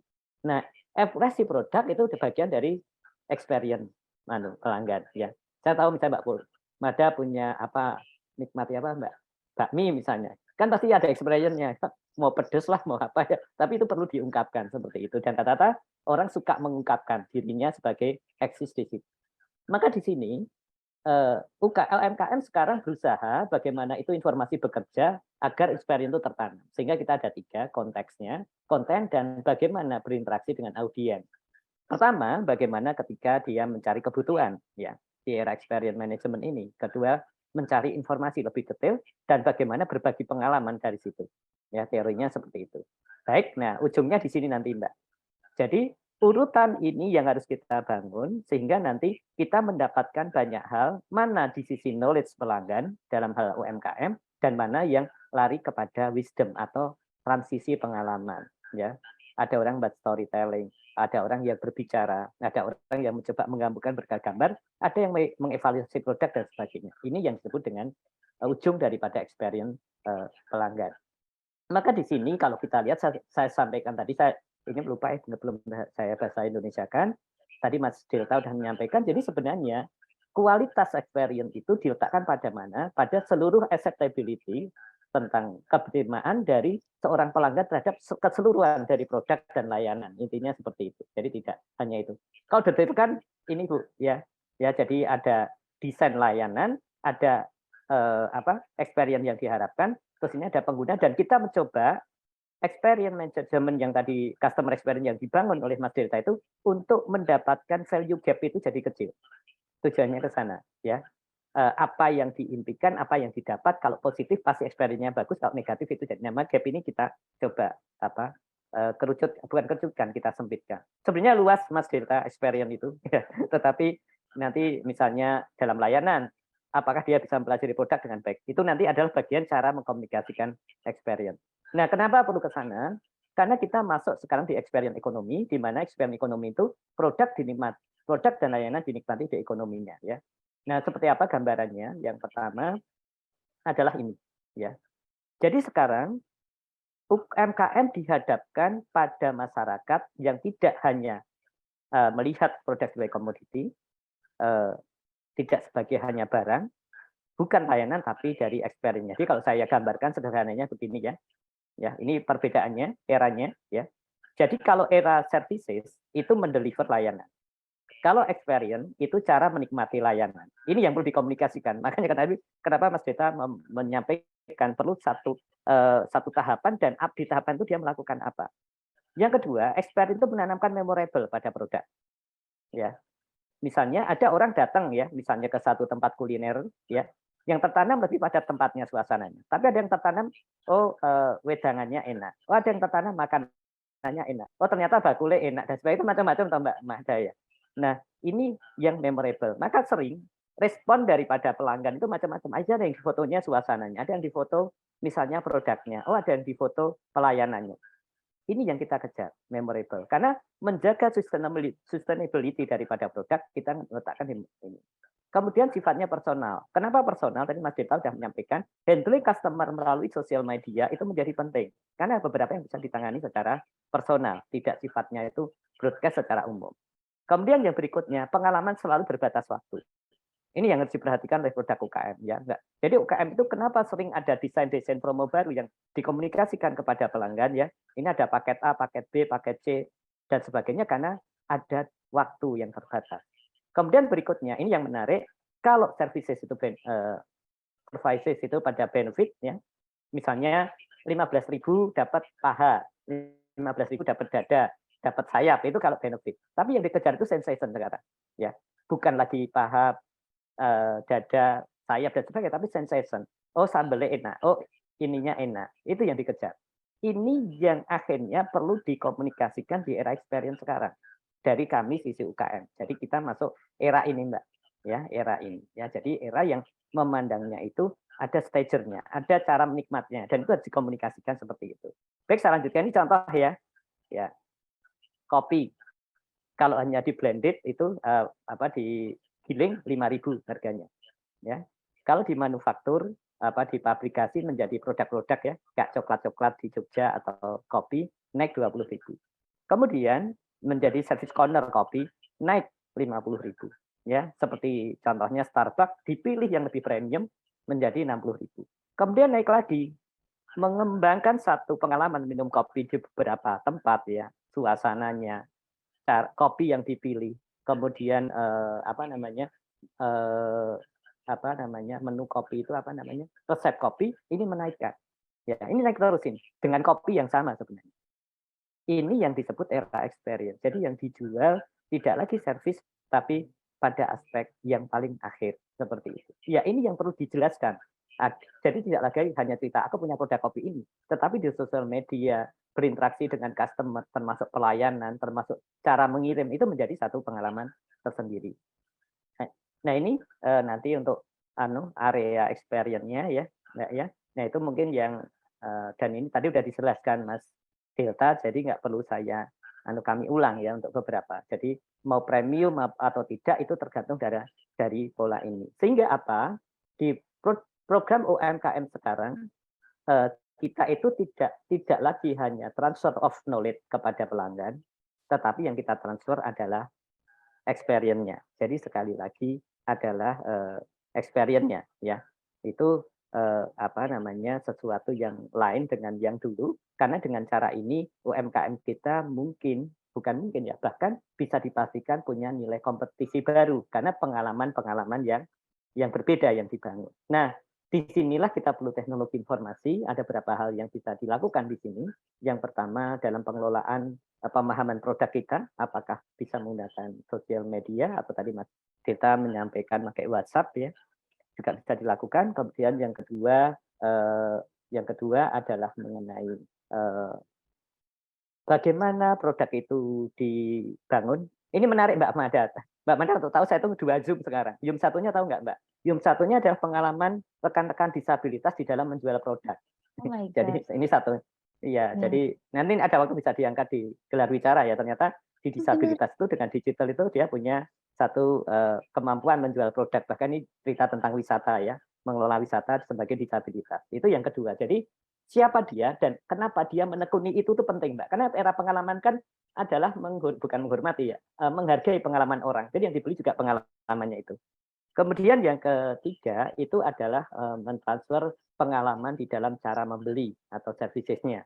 Kalau pesan bagaimana dan seterusnya. Kemudian yang keempat mengajak pada mereka bagian dari ekosistem atau komunitas yang dibangun. Ya, seringkali Mbak ya kalau Mas Dita pasti tahu kayak tadi grup Mas yang kecantikan itu kan biasanya juga diikutkan grupnya ya. Grup adalah pemakai produk itu sehingga mereka punya transfer pengalaman yang menarik yang bisa di-mining, bisa dianalisa untuk menjadi layanan produk baru berikutnya. Begitu Mbak Matur nuwun Mbak Mada untuk tanggapan singkat saya tentang yang melengkapi apa yang sudah disampaikan oleh Mas Delta. Matur nuwun. Assalamualaikum warahmatullahi wabarakatuh. Waalaikumsalam warahmatullahi wabarakatuh. Terima kasih Pak Eka, paparannya luar biasa banget. Benar-benar itu tadi 100 km per jam ya Pak ya. Iya, tapi biar Pak Eka juga bisa atur nafas sebentar, saya mau kasih pantun buat Pak Eka biar rasanya adem karena hujannya udah reda ya Pak ya, alhamdulillah ya. Iya, buah semangka, buah rambutan. Tanggapan dari Pak Eka menambah wawasan dan pengetahuan. Mantap. Iya. Baik Pak Eka dan juga Mas Delta serta sobat kami yang tercinta, ini ada banyak banget pertanyaan yang masuk di kolom chat. Tapi nggak apa-apa karena saya melihat ada yang sudah raise hand, boleh nanti secara singkat menyampaikan pertanyaan atau tanggapannya. Tapi mohon open cam ya. Jadi silahkan saya tunggu dulu nih Mas Ardi atau Mas Adi Mantoro nih yang open cam terlebih dahulu. Saya akan persilahkan salah satu. Jadi kalau bertanya harus open cam ya, biar kelihatan. Baik. Ya, Mas Ardi tadi resen lebih dulu, monggo kameranya diarahkan ke wajah gantengnya Mas Ardi. Jangan diliatin ke itu dong, ke atap dong. Nanti saya sama Mas Delta ini loh, penasaran loh. Baik, Mas Ardi, Iya, tunjukkan wajah gantengmu sebentar. Silahkan sampaikan pertanyaan secara singkat ya, Mas Ardi. Oke. Baik, selamat siang menjelang sore buat Pak Eka, Pak Delta, dan Ibu Magdalena. Saya Ardi Terima dari kasih. Karawang, Ibu. Mohon maaf, jaringan saya terputus-putus dari tadi, Ibu. Ini aja masih terputus-putus. Bapak Eka dan Bapak Delta, saya ingin bertanya, Pak. Saat ini kan banyak pembisnis baru dan pembisnis lama kan tiap bulan ini kan banyak yang gulung tikar ya, Pak, ya. Karena mereka ini tidak mengerti namanya cara proses marketing, cara proses bagaimana pendekatan kepada customer kita, dan promosi-promosi. Dan ditambah lagi di tahun 2023 kita akan menghadapi resesi, Pak. Yang saya tanyakan, Pak, bagaimana seharusnya kami sebagai agen of change untuk membangun kompetensi dalam jangka panjang di dunia bisnis ini, Pak, khususnya di era industri 5.0, serta kita akan menghadapi bonus demografi dan resesi, Pak, di tahun 2030. Itu saja. Dan yang kedua, terkait tadi, Pak, disabilitas ya, Pak. Saya mendapatkan ada teman saya, Pak, produk dari disabilitas dan sudah diakui oleh Ibu Menteri Sosial, Pak, terkait dengan kursi roda. Itu yang dibuat oleh teman-teman kita disabilitas. Nah, yang saya tanyakan, Pak, bagaimana cara kita, Pak, edukasi kepada pemerintah daerah atau instansi terkait, Pak, untuk meningkatkan produk teman-teman kita disabilitas? Karena saya melihat produk mereka, kursi roda ini, Pak, sangat bagus, Pak, dan cocok untuk penyandang disabilitas juga. Dan itu bagaimana, Pak, edukasi kita terhadap instansi terkait atau pemerintah daerah, Pak, untuk meningkatkan produk teman-teman kita yang disabilitas. Dan yang terakhir, Pak, Baik, Mas, 2 pertanyaan aja ya, Mas Ardi ya. Mohon maaf nanti berbagi dengan yang lain ya. Oke, baik, terima kasih Mas untuk pengertiannya. Ini kalau kritis kayak gini biasanya pertanyaannya banyak ya, tapi nggak apa-apa. 2 pertanyaan disimpan dulu. Mau ditanggapi dulu Pak Eka? Tadi berkaitan dengan membangun kompetensi dan juga memasarkan produk dari teman-teman disabilitas. Monggo di Ya, on baik, mic. secara singkat ya, untuk informasi ya, cara mengukur jumlah disabilitas itu gampang sebenarnya. Biasanya 10% dari jumlah penduduk. Jadi kalau Indonesia katakanlah 230 juta, misal ya, itu kurang lebih disabilitasnya ada 23 juta. Maka di sini tinggal dipetakan kurang lebih nanti pasar disabilitas ini terutama berapa banyak yang memang punya kebutuhan kursi roda. Saya ada beberapa diskusi tapi masih tahun lalu ya. Di Jogja itu kurang lebih sempat menyebut dari aktivis disabilitas itu sekitar 3.000 Mas pertambahan per tahun. Sumbangsih tertinggi dari kecelakaan. Nomor 2 apa Mbak? Mahda, hati-hati stroke Mbak nomor 2. Stroke itu menyumbang 1.000-an. Ya. Maka di sini kalau kita lihat besarnya market disabilitas, ya maka perlu dibuat semacam bisnis model bagi pembuat tadi ya untuk kursi roda, terutama bagaimana agar produk itu bisa sampai kepada masyarakat. Maka di sini biasanya kita melakukan program itu dengan 4 cara, yaitu dengan melakukan semacam ketemulah ya antara pemerintah ya, pihak swasta, ekosistem disabilitas dan pendidikan untuk menjadikan ketika mereka jadi menggunakan itu, apakah ada satu kapabilitas baru yang bisa dibantu ya, misalnya jadi bisa lebih beraktivitas dan mungkin ada satu opportunity untuk inklusivitasnya. Nah itu caranya hanya itu Mbak dari pengalaman saya, karena dari situ nanti akan terbaca tentang kebutuhan itu dan ujung-ujungnya juga termasuk bagaimana memenuhi termasuk daya beli. Terima kasih Mbak Mahda. Oke, baik. Semoga menjawab pertanyaan dari Mas Ardi ya. Ya. Kemudian Mas Delta boleh membantu tadi bagaimana cara meningkatkan kompetensi ya, mengingat tahun depan sudah diinfokan ada resesi, kemudian juga ada lonjakan pertambahan penduduk dan lain sebagainya tadi. Oke. Menarik ini pertanyaannya. Terima kasih ya Mas Ardi tadi ya. Jadi ini pendapat aja ya mungkin Mas Ardi ya. Jadi tadi kalau dalam kaitan dengan resesi sih saya berdoa semoga memang di Indonesia termasuk yang resilient dan tidak menghadapi resesi insya Allah tahun depan. Amin ya amin. Karena menurut saya memang Indonesia sebagai negara memang insya Allah bakal bisa lebih resilient dibandingkan negara-negara di luar negeri. Cuman bukan berarti kemudian kita terlena dan tidak bersiap-siap tadi ya. Satu hal yang menurut saya penting sih buat meningkatkan kompetisi kita nih, Salah satu yang paling banyak tutup kan atau yang harus banyak layoff kan salah satunya juga perusahaan-perusahaan startup seperti Kiskas ya. Ada dua yang mungkin bisa saya highlight di sini. Yang pertama adalah kaitannya dengan produk, pemahaman produk atau menciptakan produk yang baik. Tidak hanya menciptakan produknya, tapi menciptakan produk dengan pemahaman market yang tepat gitu. Kalau dalam istilah startup namanya istilahnya product market fit. Bagaimana produk kita itu tidak hanya bikin produk, tapi produk kita tuh fit, cocok dengan marketnya. Nah, ini sebuah keyword satu yang menurut saya penting untuk kita kemudian tingkatkan kapasitas kita sebagai pengusaha atau yang bergerak di bidang UMKM maupun startup. Yang kedua adalah pemahaman terkait finansial gitu. Menurut saya ini juga penting dan harus kita tingkatkan terus bahwa dan ini pergerakannya semakin, kalau dulu misalnya di 5-4 tahun yang lalu itu perusahaan startup seperti Kiskas itu terasosiasi dengan bakar-bakar uang atau bagaimana caranya mengakuisisi market dengan buta ya. Dan padahal sebenarnya yang namanya bisnis maupun itu startup maupun itu franchise maupun apapun ya pada akhirnya adalah bagaimana kita bisa menghasilkan value, meng-create value, dan value itu bisa menumbuhkan perusahaan dengan lebih baik gitu. Jadi kembalinya pasti soal finansial. Jadi meningkatkan pemahaman finansial menurut saya sangat krusial, dan yang paling utama baik untuk perusahaan yang baru atau UMKM menurut saya adalah bagaimana memastikan istilahnya namanya unit of economics gitu ya. Bahwa pembuat apa ya? Memang secara ketika kita mendeliver atau membuat sebuah produk itu sendiri ekonominya bagus. Bahwa kita bisa menjual di atas harga yang kita keluarkan untuk membuatnya. Sesederhananya seperti itu. Nah, ini walaupun konsepnya sederhana, tapi banyak banget startup yang lupa sebenarnya.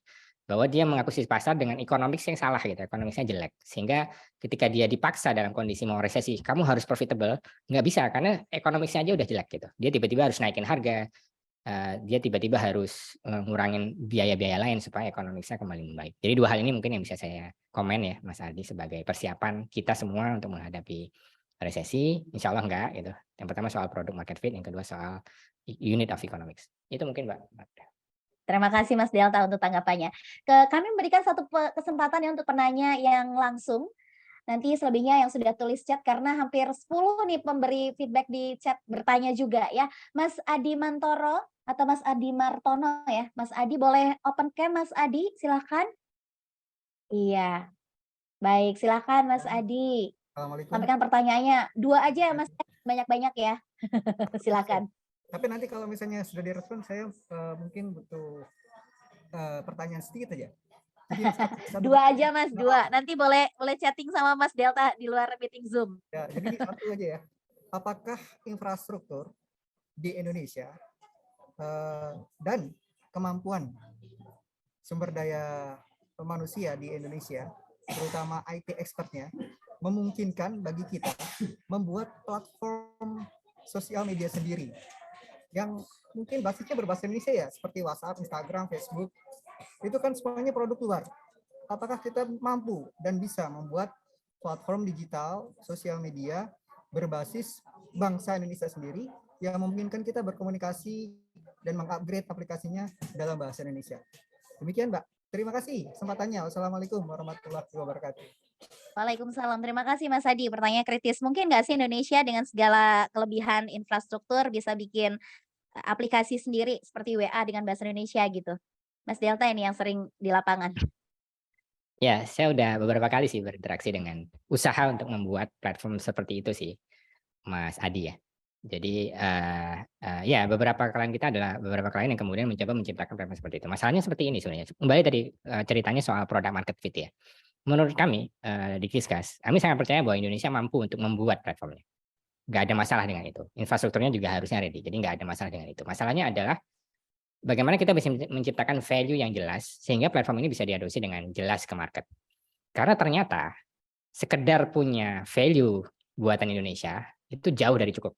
Kayak nggak ada yang pakai sebuah platform messaging karena ini dari US atau kan ini dari Fiverr itu dari mana? Dari UK, kalau ini dari apalagi dari Indonesia juga nggak ada yang bikin platform mengambil platformnya itu karena itu. Jadi butuh ada semacam pembeda. Apa sih yang membedakan platform ini dibandingkan WhatsApp? Apa yang membedakan platform ini dibandingkan Facebook? Apa yang dibandingkan platform ini dibandingkan Telegram gitu misalnya. Yang ini biasanya sangat sulit tantangannya. Dan ini yang harus PR kita bersama sih untuk menemukan nilai apa yang mungkin secara kultural bisa kita tanamkan sehingga kalau kita yang menarik adalah kalau kita bisa menemukan nilai itu target marketnya nggak cuma Indonesia jadinya. Kita justru bisa ke luar negeri, asalkan nilainya unik. Karena batas negara itu menjadi sangat nggak relevan sekarang. Itu menurut kami ya, Mas Adi. Terima kasih. Oke, jadi harapan selalu ada ya. Mas Oke, Adi, saya terima respon. kasih buat pertanyaannya. Mau Boleh nambah? saya respon sedikit. Jadi terkait itu tadi sesuatu yang unik yang bisa kita kembangkan karena platform ini seperti WhatsApp ya, hanya menggunakan sudah orang banyak. Kalau kita punya platform sendiri yang kemudian mudah diakses oleh masyarakat, mudah dipergunakan apalagi dengan berbahasa Indonesia, apalagi itu produk lokal, pasti menarik. Pertama itu. Yang kedua, keunikannya ialah mungkin ya dengan cara seperti ini kita bisa merekrut sebanyak-banyaknya orang-orang yang benar-benar ingin berkarya. Berkarya dalam artian orang-orang yang memiliki modal banyak, modal besar, ingin mencari tenaga kerja yang bisa dipercaya di seluruh Indonesia dan bisa melakukan invest dari jarak jauh.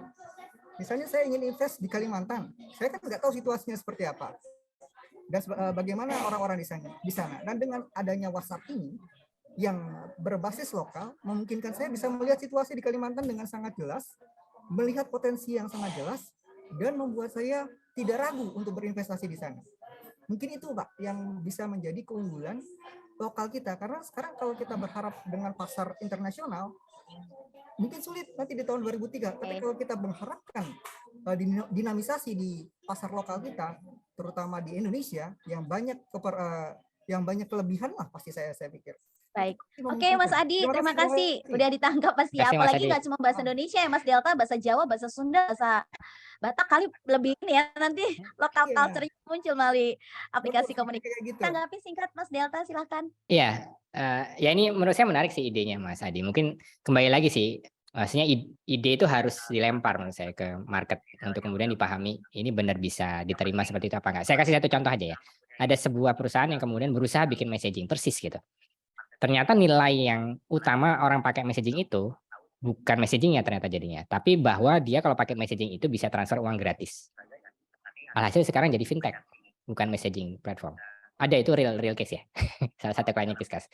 Jadi messagingnya justru digeser, dia fokusnya ke transfer uang gratisnya jadinya, bukan lagi soal messaging. Tapi awalnya tuh kayak transfer uang lewat chatting sebenarnya. Ide awalnya. Itu contoh evolusi dari ide yang mungkin berangkat dari tadi ide dari Mas Adi menurut saya menarik dan bisa jadi menjadi value yang penting memang ke depannya. Terima kasih Mas Adi. Yes, nice deh Mas Adi. Terima kasih ya buat feedbacknya. Saya ingetin untuk teman-teman nanti kalau link presentasi dibagikan melalui live chat Zoom ini boleh segera diisi.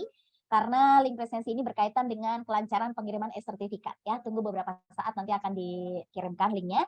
Ini ada yang minta izin jika memungkinkan boleh share nomor WA Mas Delta atau mungkin akun sosial media untuk bisa komunikasi lebih lanjut di luar media Zoom ini. Monggo Mas Delta boleh ditanggapin. Ya mungkin bisa ke email atau ke Instagram saya bisa tuh Mas Adi. Nah, ketik di sini aja ya berarti. Tadi Iya, email benar-benar.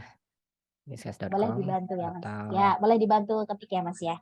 Akun sosial media bisa follow ya. Atau boleh tadi akun emailnya Mas Del. Ya, sekalipun email dan IG beliau fast respon kok. Nggak harus nomor ya. Baik, Mas Delta, Pak Eka, serta sobat kami ada cukup banyak feedback dan saya lihat ini tidak hanya dari Jogja atau Jawa Tengah, ada yang dari luar Jogja atau luar Jawa juga. Terima kasih. Ada yang saya lihat dari Depok, dari Manado, ya beberapa di luar Jawa. Terima kasih. Ada dari Cirebon juga ya. Sudah bergabung. Semarang juga di sini tadi konfirmasi mengirimkan pertanyaan juga. Oke, saya mulai membaca dulu pertanyaan dari Mbak Vera. Mas Delta, bagaimana mengubah pola pikir merchant mikro untuk masuk ke online? Upaya kolaboratif seperti apa yang dilakukan order online untuk mengembangkan roadmap-nya ya, untuk mengarah pada profitabilitas, serta dalam menghadapi bonus demografi di tahun mendatang. Oke, satu pertanyaan ya, saya bacain ya, berbagi dengan yang lain. Silakan Mas Delta. Mengubah pola pikir ya. Menurut saya sih sekarang secara platform, kayaknya memang apa ya barrier atau halangan untuk kemudian bisnis untuk kemudian sebenarnya benefitnya jelas banyak ya. Ketika online dia bisa mencakup seluruh Indonesia, dia bisa revenue-nya bertambah, dia bisa jualan kemana-mana. Dan sekarang ada banyak banget platform yang memungkinkan itu bisa. Jadi membuat toko di marketplace itu sekarang mudah sekali. Jadi tinggal nggak ada alasan untuk tidak melakukannya. Kalaupun nggak di marketplace, banyak banget sekarang, bahkan orang tua saya sendiri ketika misalnya pandemi pengen jualan sesuatu tinggal di Instagram, post foto, atau di WhatsApp, dimulai dari WhatsApp group. Yang pertama tadi menurut saya poin pentingnya adalah soal produk dan market. Jadi kalau memang benar-benar produk kita ternyata pas dijualin di RT, WhatsApp grupnya RT, kemudian kok banyak yang suka ya, coba deh bikin Instagramnya, kita publish ke lebih banyak orang, ternyata banyak yang order, coba deh bikin marketplace tokonya, oh ternyata lebih banyak order, lebih gampang logistiknya juga. Hal-hal kayak gitu yang menurut saya mungkin bisa, harapannya bisa menginspirasi, karena ternyata karena saya yakin sekarang semakin mudah untuk kemudian orang membuka toko online, berjualan secara digital, secara online. Begitu dari saya mungkin Mbak Magda.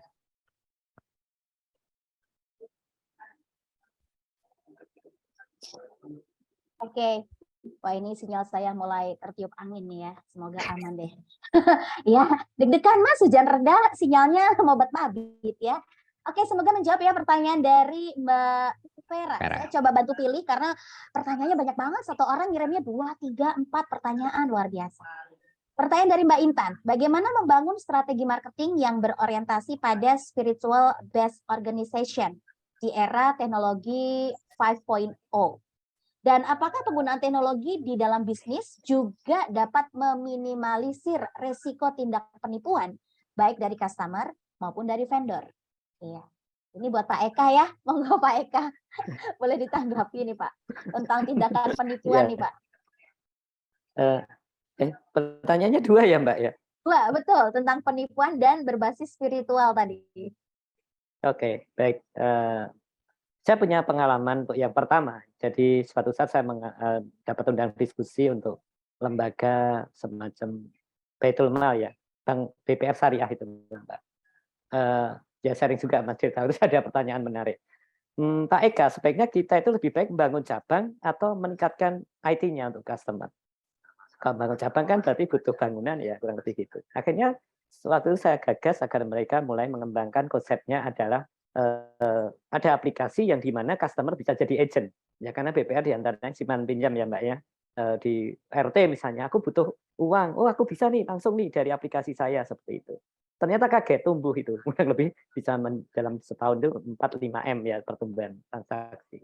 Nah tetapi di sini yang menarik adalah marketnya jadi spesifik karena diantaranya yang dikelola itu memang koperasi yang basisnya organisasi keagamaan atau mbaknya bilang Mbak Vera ya spiritual dengan 1.500 orang di situ. Nah ternyata kenapa ini menjadi market menarik? Karena di sisi spiritual di Indonesia itu agak beda Mbak Mada. Kalau kita lihat 6 kuadran, mulai dari sophisticated atau luxury atau mewah, kemudian ada fun, ada free, ada harmoni dan care. Indonesia itu di bawah. Market spiritual untuk daerah Malaysia dan lain-lain itu mencarinya luxury, nyari barang yang mewah ya. Gitu. Indonesia enggak Mbak, di ketiga care, associate, free dan fun. Besok pengajian ya Bu, dress code-nya apa, benar nggak seperti itu kan? Ya, itu yang terjadi. Maka di sini market spiritual jangan didekati dengan cara, kalau Indonesia jangan didekati dengan cara yang area yang mewah, tapi didekati dengan kebersamaan mereka. Misalnya ini ada produk dalam rangka untuk membantu ibu itu terjadi ya kayak tadi. Saya membeli produk karena sesama anggota, misalnya kalau di Muslim pengajian, ya itu terjadi. Kemudian kegiatan-kegiatan yang lebih fun ya di antara mereka ya ada wisata bareng sebagainya. Nah itu produk-produk yang baru tren ya sekarang ada istilah wisata syariah ya misalnya mendatangi kayak Solo baru ada masjid baru di Karanganyar itu menjadi tren-tren baru. Jadi kembali untuk market spiritual di Indonesia itu ada di bawah, jangan ngejar yang di atas ya. Jadi tadi itu yang sifatnya associate ya, karena kebersamaan dengan orang lain, fun dan free, karena yang terakhir adalah karena care. Nah kemudian menjaga untuk tidak tertipu itu ada 2 sisi. Yang pertama kita harus punya satu audit sistem yang baik ya saat kita mempromosikan atau menjual. Kemudian yang kedua kita mencoba mendapatkan informasi yang valid tentang vendor. Belum lama ada rame yaitu yang di Surabaya sampai ngantri pingsan untuk AC. Ternyata begitu online ada yang membeli AC-nya palsu kan seperti itu. Maka di sini kita perlu referensi utama, tidak terjebak pada aspek emosional. Jadi misalnya ternyata produk itu sudah memberikan satu website untuk bagaimana memenuhi. Saya kira begitu, dan gunakan platform transaksi yang aman. Misalnya di marketplace itu kan ada ya, kalau aman melalui mana gitu. Terima kasih Mbak Mahda. Iya, terima kasih Pak Eka. Kemudian Mas Delta, ini ada pertanyaan buat Mas Delta dari Mas Agus Kristianto ya. Bagaimana memanfaatkan konsumen experience ini untuk menyikapi persaingan ketat bisnis e-commerce yang semakin berkembang saat ini? Ini kayaknya sih tadi udah banyak dijelasin ya. Tapi boleh deh Mas di-highlight, boleh deh buat Mas Ya. Agus nih. Mungkin maksudnya ketika kita punya toko di e-commerce ya gitu ya. Terus bagaimana kita membedakan diri kita. Ya, ini kembali lagi tadi tadi Pak Eka juga menyebutkan ada yang namanya experience ekonomi ya. Bahwa orang tuh kemudian memilih toko kita bukan cuman sekedar produknya kita, bukan cuman sekedar harganya kita, tapi juga experience-nya. Nah, ini justru semakin kental sebenarnya justru di marketplace ya mungkin ya. Karena pilihannya banyak banget, gimana kita membuat kita tuh menjadi berbeda. Tentunya penting ya punya marketing yang baik, punya produk yang memang bagus gitu ya. Tapi salah satu yang harus kita siapkan adalah menciptakan experience yang baik tadi. Kuncinya salah satunya ada tadi ya. Tadi kan kita paham customer kita itu kayak gimana sih ekspektasinya ya. Tadi pengennya mereka cepat, responsnya baik. Terus ketika minta refund ya memang kita layani dengan baik. Dan salah satu yang mungkin ini agak susah kalau misalnya di marketplace adalah kita harusnya tahu customer kita siapa.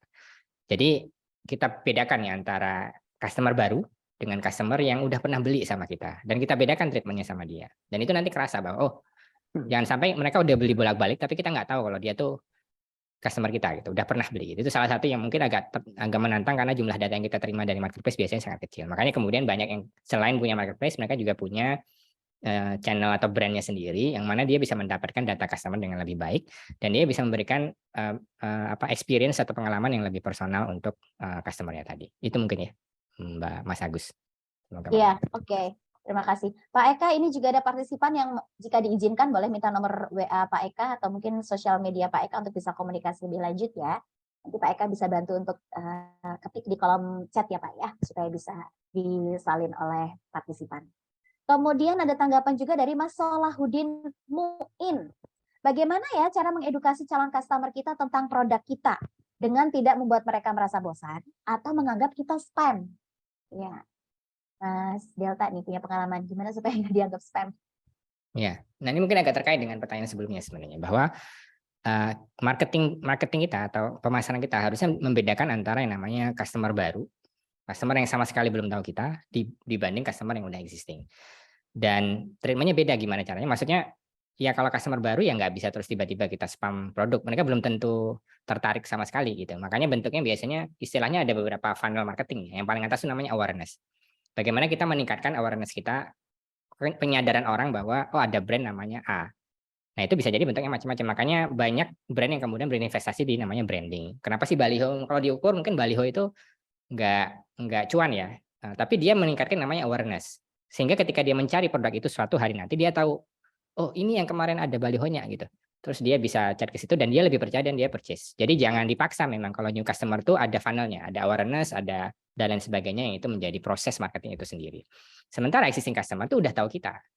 Nah itu bentuk marketingnya juga beda. Di situ mungkin ketika ada produk yang baru yang kita bisa tawarkan, itu bisa lebih direct ke mereka. Nah itu ini yang mungkin pemahaman ini yang menurut saya penting untuk ditekankan sih Mas Solahuddin ya. Semoga bermanfaat. Oke, makasih Mas Solahuddin. Kemudian ada Bung Cewe. Nah ini spesifik buat Mas Delta. Dari paparan tadi Mas Delta, Kiskas lebih bergerak di bidang messenger ya atau chat only dari Telegram, WA, IG dan lain-lain dikemas dalam satu aplikasi. Lalu bagaimana dengan fitur telepon dari banyak aplikasi tersebut? Apakah Kiskas mendukung juga? Ya, terima kasih pertanyaannya Mas Bung atau Bung Cewe. Iya, jadi iya betul kita sangat fokus di messaging dan sosial media sebenarnya. Karena tadi ya kembali lagi ke ekspektasi customer sekarang itu berdasarkan datanya, kalau disuruh milih telepon versus chatting, 90% milihnya chatting gitu. Kecuali case-case tertentu saja, kecuali industri tertentu saja. Jadi sebagian besar pilihnya pasti chatting. Beberapa aplikasi yang namanya, misalnya contohnya Halodoc, aplikasi telemedicine ya buat konsultasi sama dokter, kurang dari 1% itu yang pakai teleponnya. Kebanyakan chatting. Kenapa? Karena kita suka chatting. Jadi memang Kalau fokus voice Kiskas note banyak. gimana Mas? Voice note. Voice note bisa. Jadi orang sekarang punya behavior pakai voice note. Itu juga tapi mungkin beberapa orang tertentu yang senang pakai voice note ya. Dan itu bisa tersupport di platformnya Kiskas. Yang menarik kalau dengan call sebenarnya kita bukan tidak support calling ya, tapi calling yang kita support sebenarnya spesifik sesuai dengan channelnya. Karena nggak semua channel itu teleponnya bisa masuk karena aksesnya sendiri belum ada. Contoh WhatsApp call itu kalau pakai WhatsApp Business Official itu nggak ada tombol call-nya. Jadi limitasinya bukan di Kiskas, tapi limitasinya memang bahkan WhatsApp sendiri melihat yang namanya call itu bukan jadi prioritas mereka. Sehingga belum ada cara untuk menerima teleponnya WhatsApp sebagai bisnis secara ofisial menggunakan platform luar ya, platform third party seperti Kiskas. Ya gitu sih. Terima kasih Mas. Iya. Bung Cewek berarti. Suka nelpon kali nih Bung Cewek nih ya. Jadi iya. apalagi mintanya video call. Iya. Kali aja dapet jodoh gitu ya. Oke, kemudian ini ada feedback bagus dari Mbak Diah Yuliana. Bagaimana cara membangun relationship yang baik terhadap customer sehingga customer menjadi loyalty gitu ya terhadap tenaga penjual atau perusahaan. Bagaimana cara mempertahankan kepuasan pelanggan sedangkan preferensi pelanggan sangat dinamis. Nah, ini Pak Eka deh, boleh jawab nih Mbak Diah nih, pertanyaan bagus banget bagaimana menjalin hubungan yang baik. Mengingat sekarang cukup dinamis ya pencarian buyer atau seller ini. Seller ya maksudnya. Silakan Pak Eka. Iya, makasih Mbak ya. Mungkin coba saya menjawab. Kami cuma punya pengalaman menarik di dalam membantu UKM ya. Ada satu UKM sudah menggunakan komunikasi pada market secara baik ya. Tapi selanjutnya dia tidak berusaha menggeser dirinya sebagai orang yang punya solusi atau tepatnya kompetens atau lebih jauh knowledgeable, memang memahami tentang itu. Akhirnya dia terjebak lebih pada aspek misalnya mendesain foto produk yang bagus dan seterusnya Mbak Mahda. Dia lupa bahwa waktu itu produknya itu semacam sarung untuk anak-anak yang marketnya anak-anak, lupa dia untuk menggeser untuk menjadi satu tips-tips. Ya, itu malah turun produknya sampai nyewa fotografer tetap turun. Akhirnya kita sarankan untuk mengubah misalnya komunikasinya menjadi begini Mbak Mahda ya. Jadi misalnya tips-tips ya memilih hadiah untuk anak yang menarik dan murah. Ya. Ya dia sudah bergeser dirinya menjadi seorang yang knowledgeable. Artinya punya pemahaman, pengetahuan dan jadi konsultan bagi pada customer-nya untuk bagaimana memperoleh produk itu secara baik.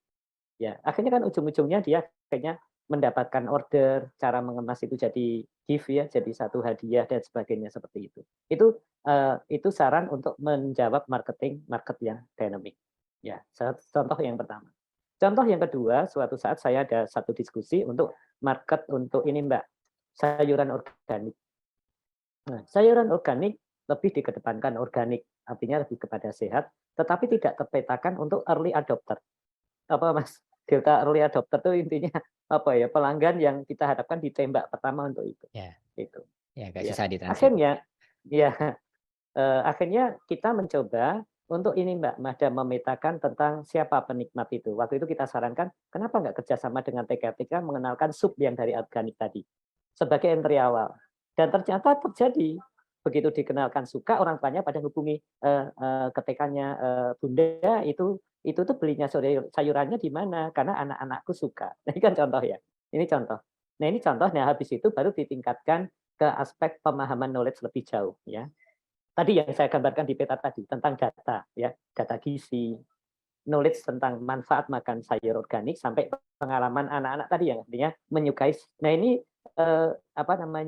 customer mapping experience ini penting menjadinya. Jadi memetakan pengalaman-pengalaman pengguna sampai mereka mau menggunakan, sampai mereka kurang lebih punya kreativitas itu. Ya akhirnya benar kok ibu-ibu itu akhirnya beli sayuran ada yang upload membuat bakwan sayur, membuat sup apa seperti itu yang akhirnya experience yang dilakukan pelanggan memperkaya daripada produk itu. Ya, kurang lebih itu semoga Mbak Mada menjawab apa yang disampaikan tadi tentang sifat market dan dinamik dan sebagainya. Oh iya satu lagi, salah satu yang menarik yang batik senok saya pernah ngangkat dari Kulon Progo.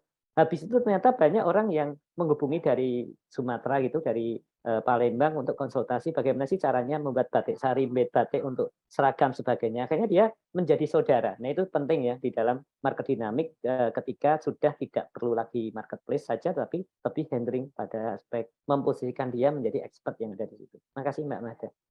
Baik, terima kasih Pak Eka. Wah, luar biasa ya.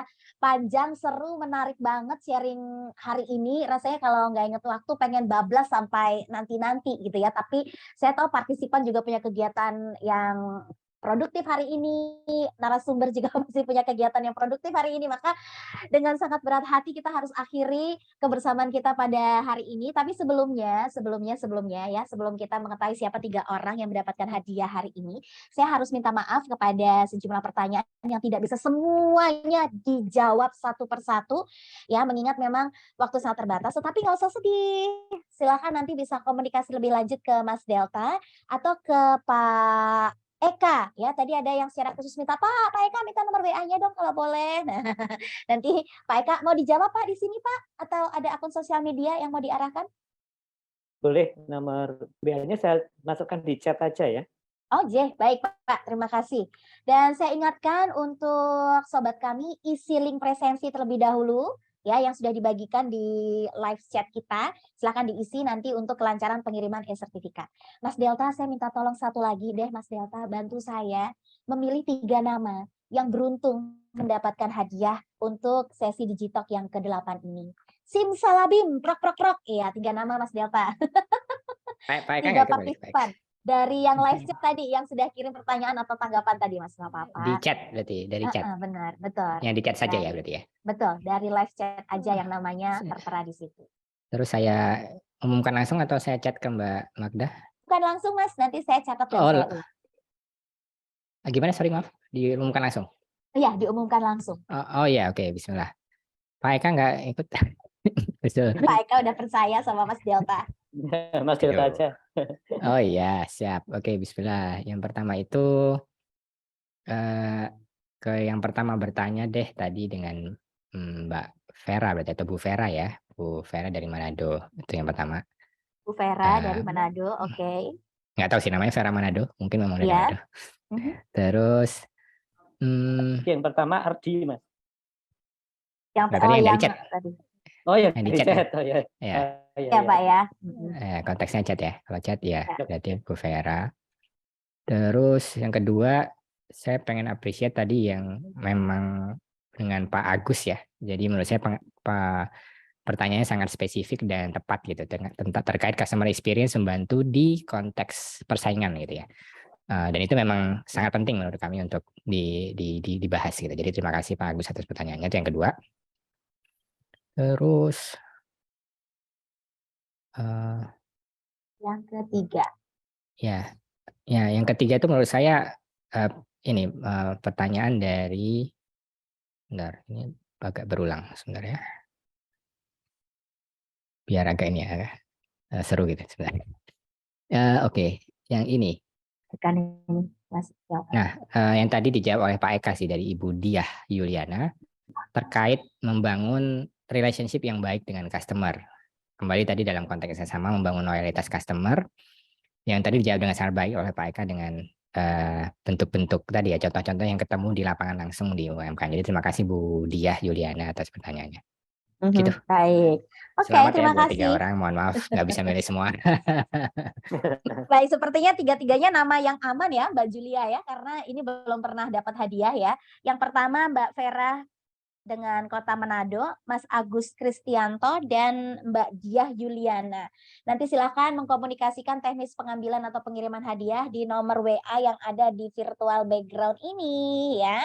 Silakan nanti boleh chat dengan tim admin Kominfosan supaya memperlancar pengambilan hadiah di Jalan Kenari nomor 56 Yogyakarta atau pengiriman hadiah ke alamat para pemenang. Selamat sekali lagi dan terima kasih untuk Pak Irfan dari Bursa Efek Indonesia Perwakilan Yogyakarta yang sudah memberikan giveaway ini untuk para partisipan. Nah, berikan tepuk tangan buat diri kita sendiri yang dengan sungguh ikut acara ini dari awal hingga selesai. Mas Delta, terima kasih banyak buat waktu semuanya. dan Makasih Pak semuanya. Eka. Terima kasih juga untuk waktu dan kebersamaan Pak Eka. Ketemu lagi besok di Digitalk sesi yang ke-9 hari Rabu depan ya. Jangan lupa sobat kami silakan mendaftar ya. Pekan depan yaitu hari Rabu tanggal 23 November 2022. Kita ketemu lagi di program Digitalk sesi yang ke-9. Pasti seru dan bermanfaat. Oke deh. Kalau begitu terima kasih juga untuk tim Kominfosan. Boleh kita kasih love buat tim Kominfosan yang udah gercep banget hari ini dan helpful. Kominfosan. Betul, Kominfosan ya. Oke, kalau begitu teman-teman semuanya, sobat kami yang tercinta, Mbah Ahmad ketiban jendelo wonten lepat nyuwun pangapura. Kolang arwana banyune irit kula magda nyuwun pamit. Wassalamualaikum warahmatullahi wabarakatuh. Salam sejahtera dan Terima sehat kasih selalu. Mbak Magda.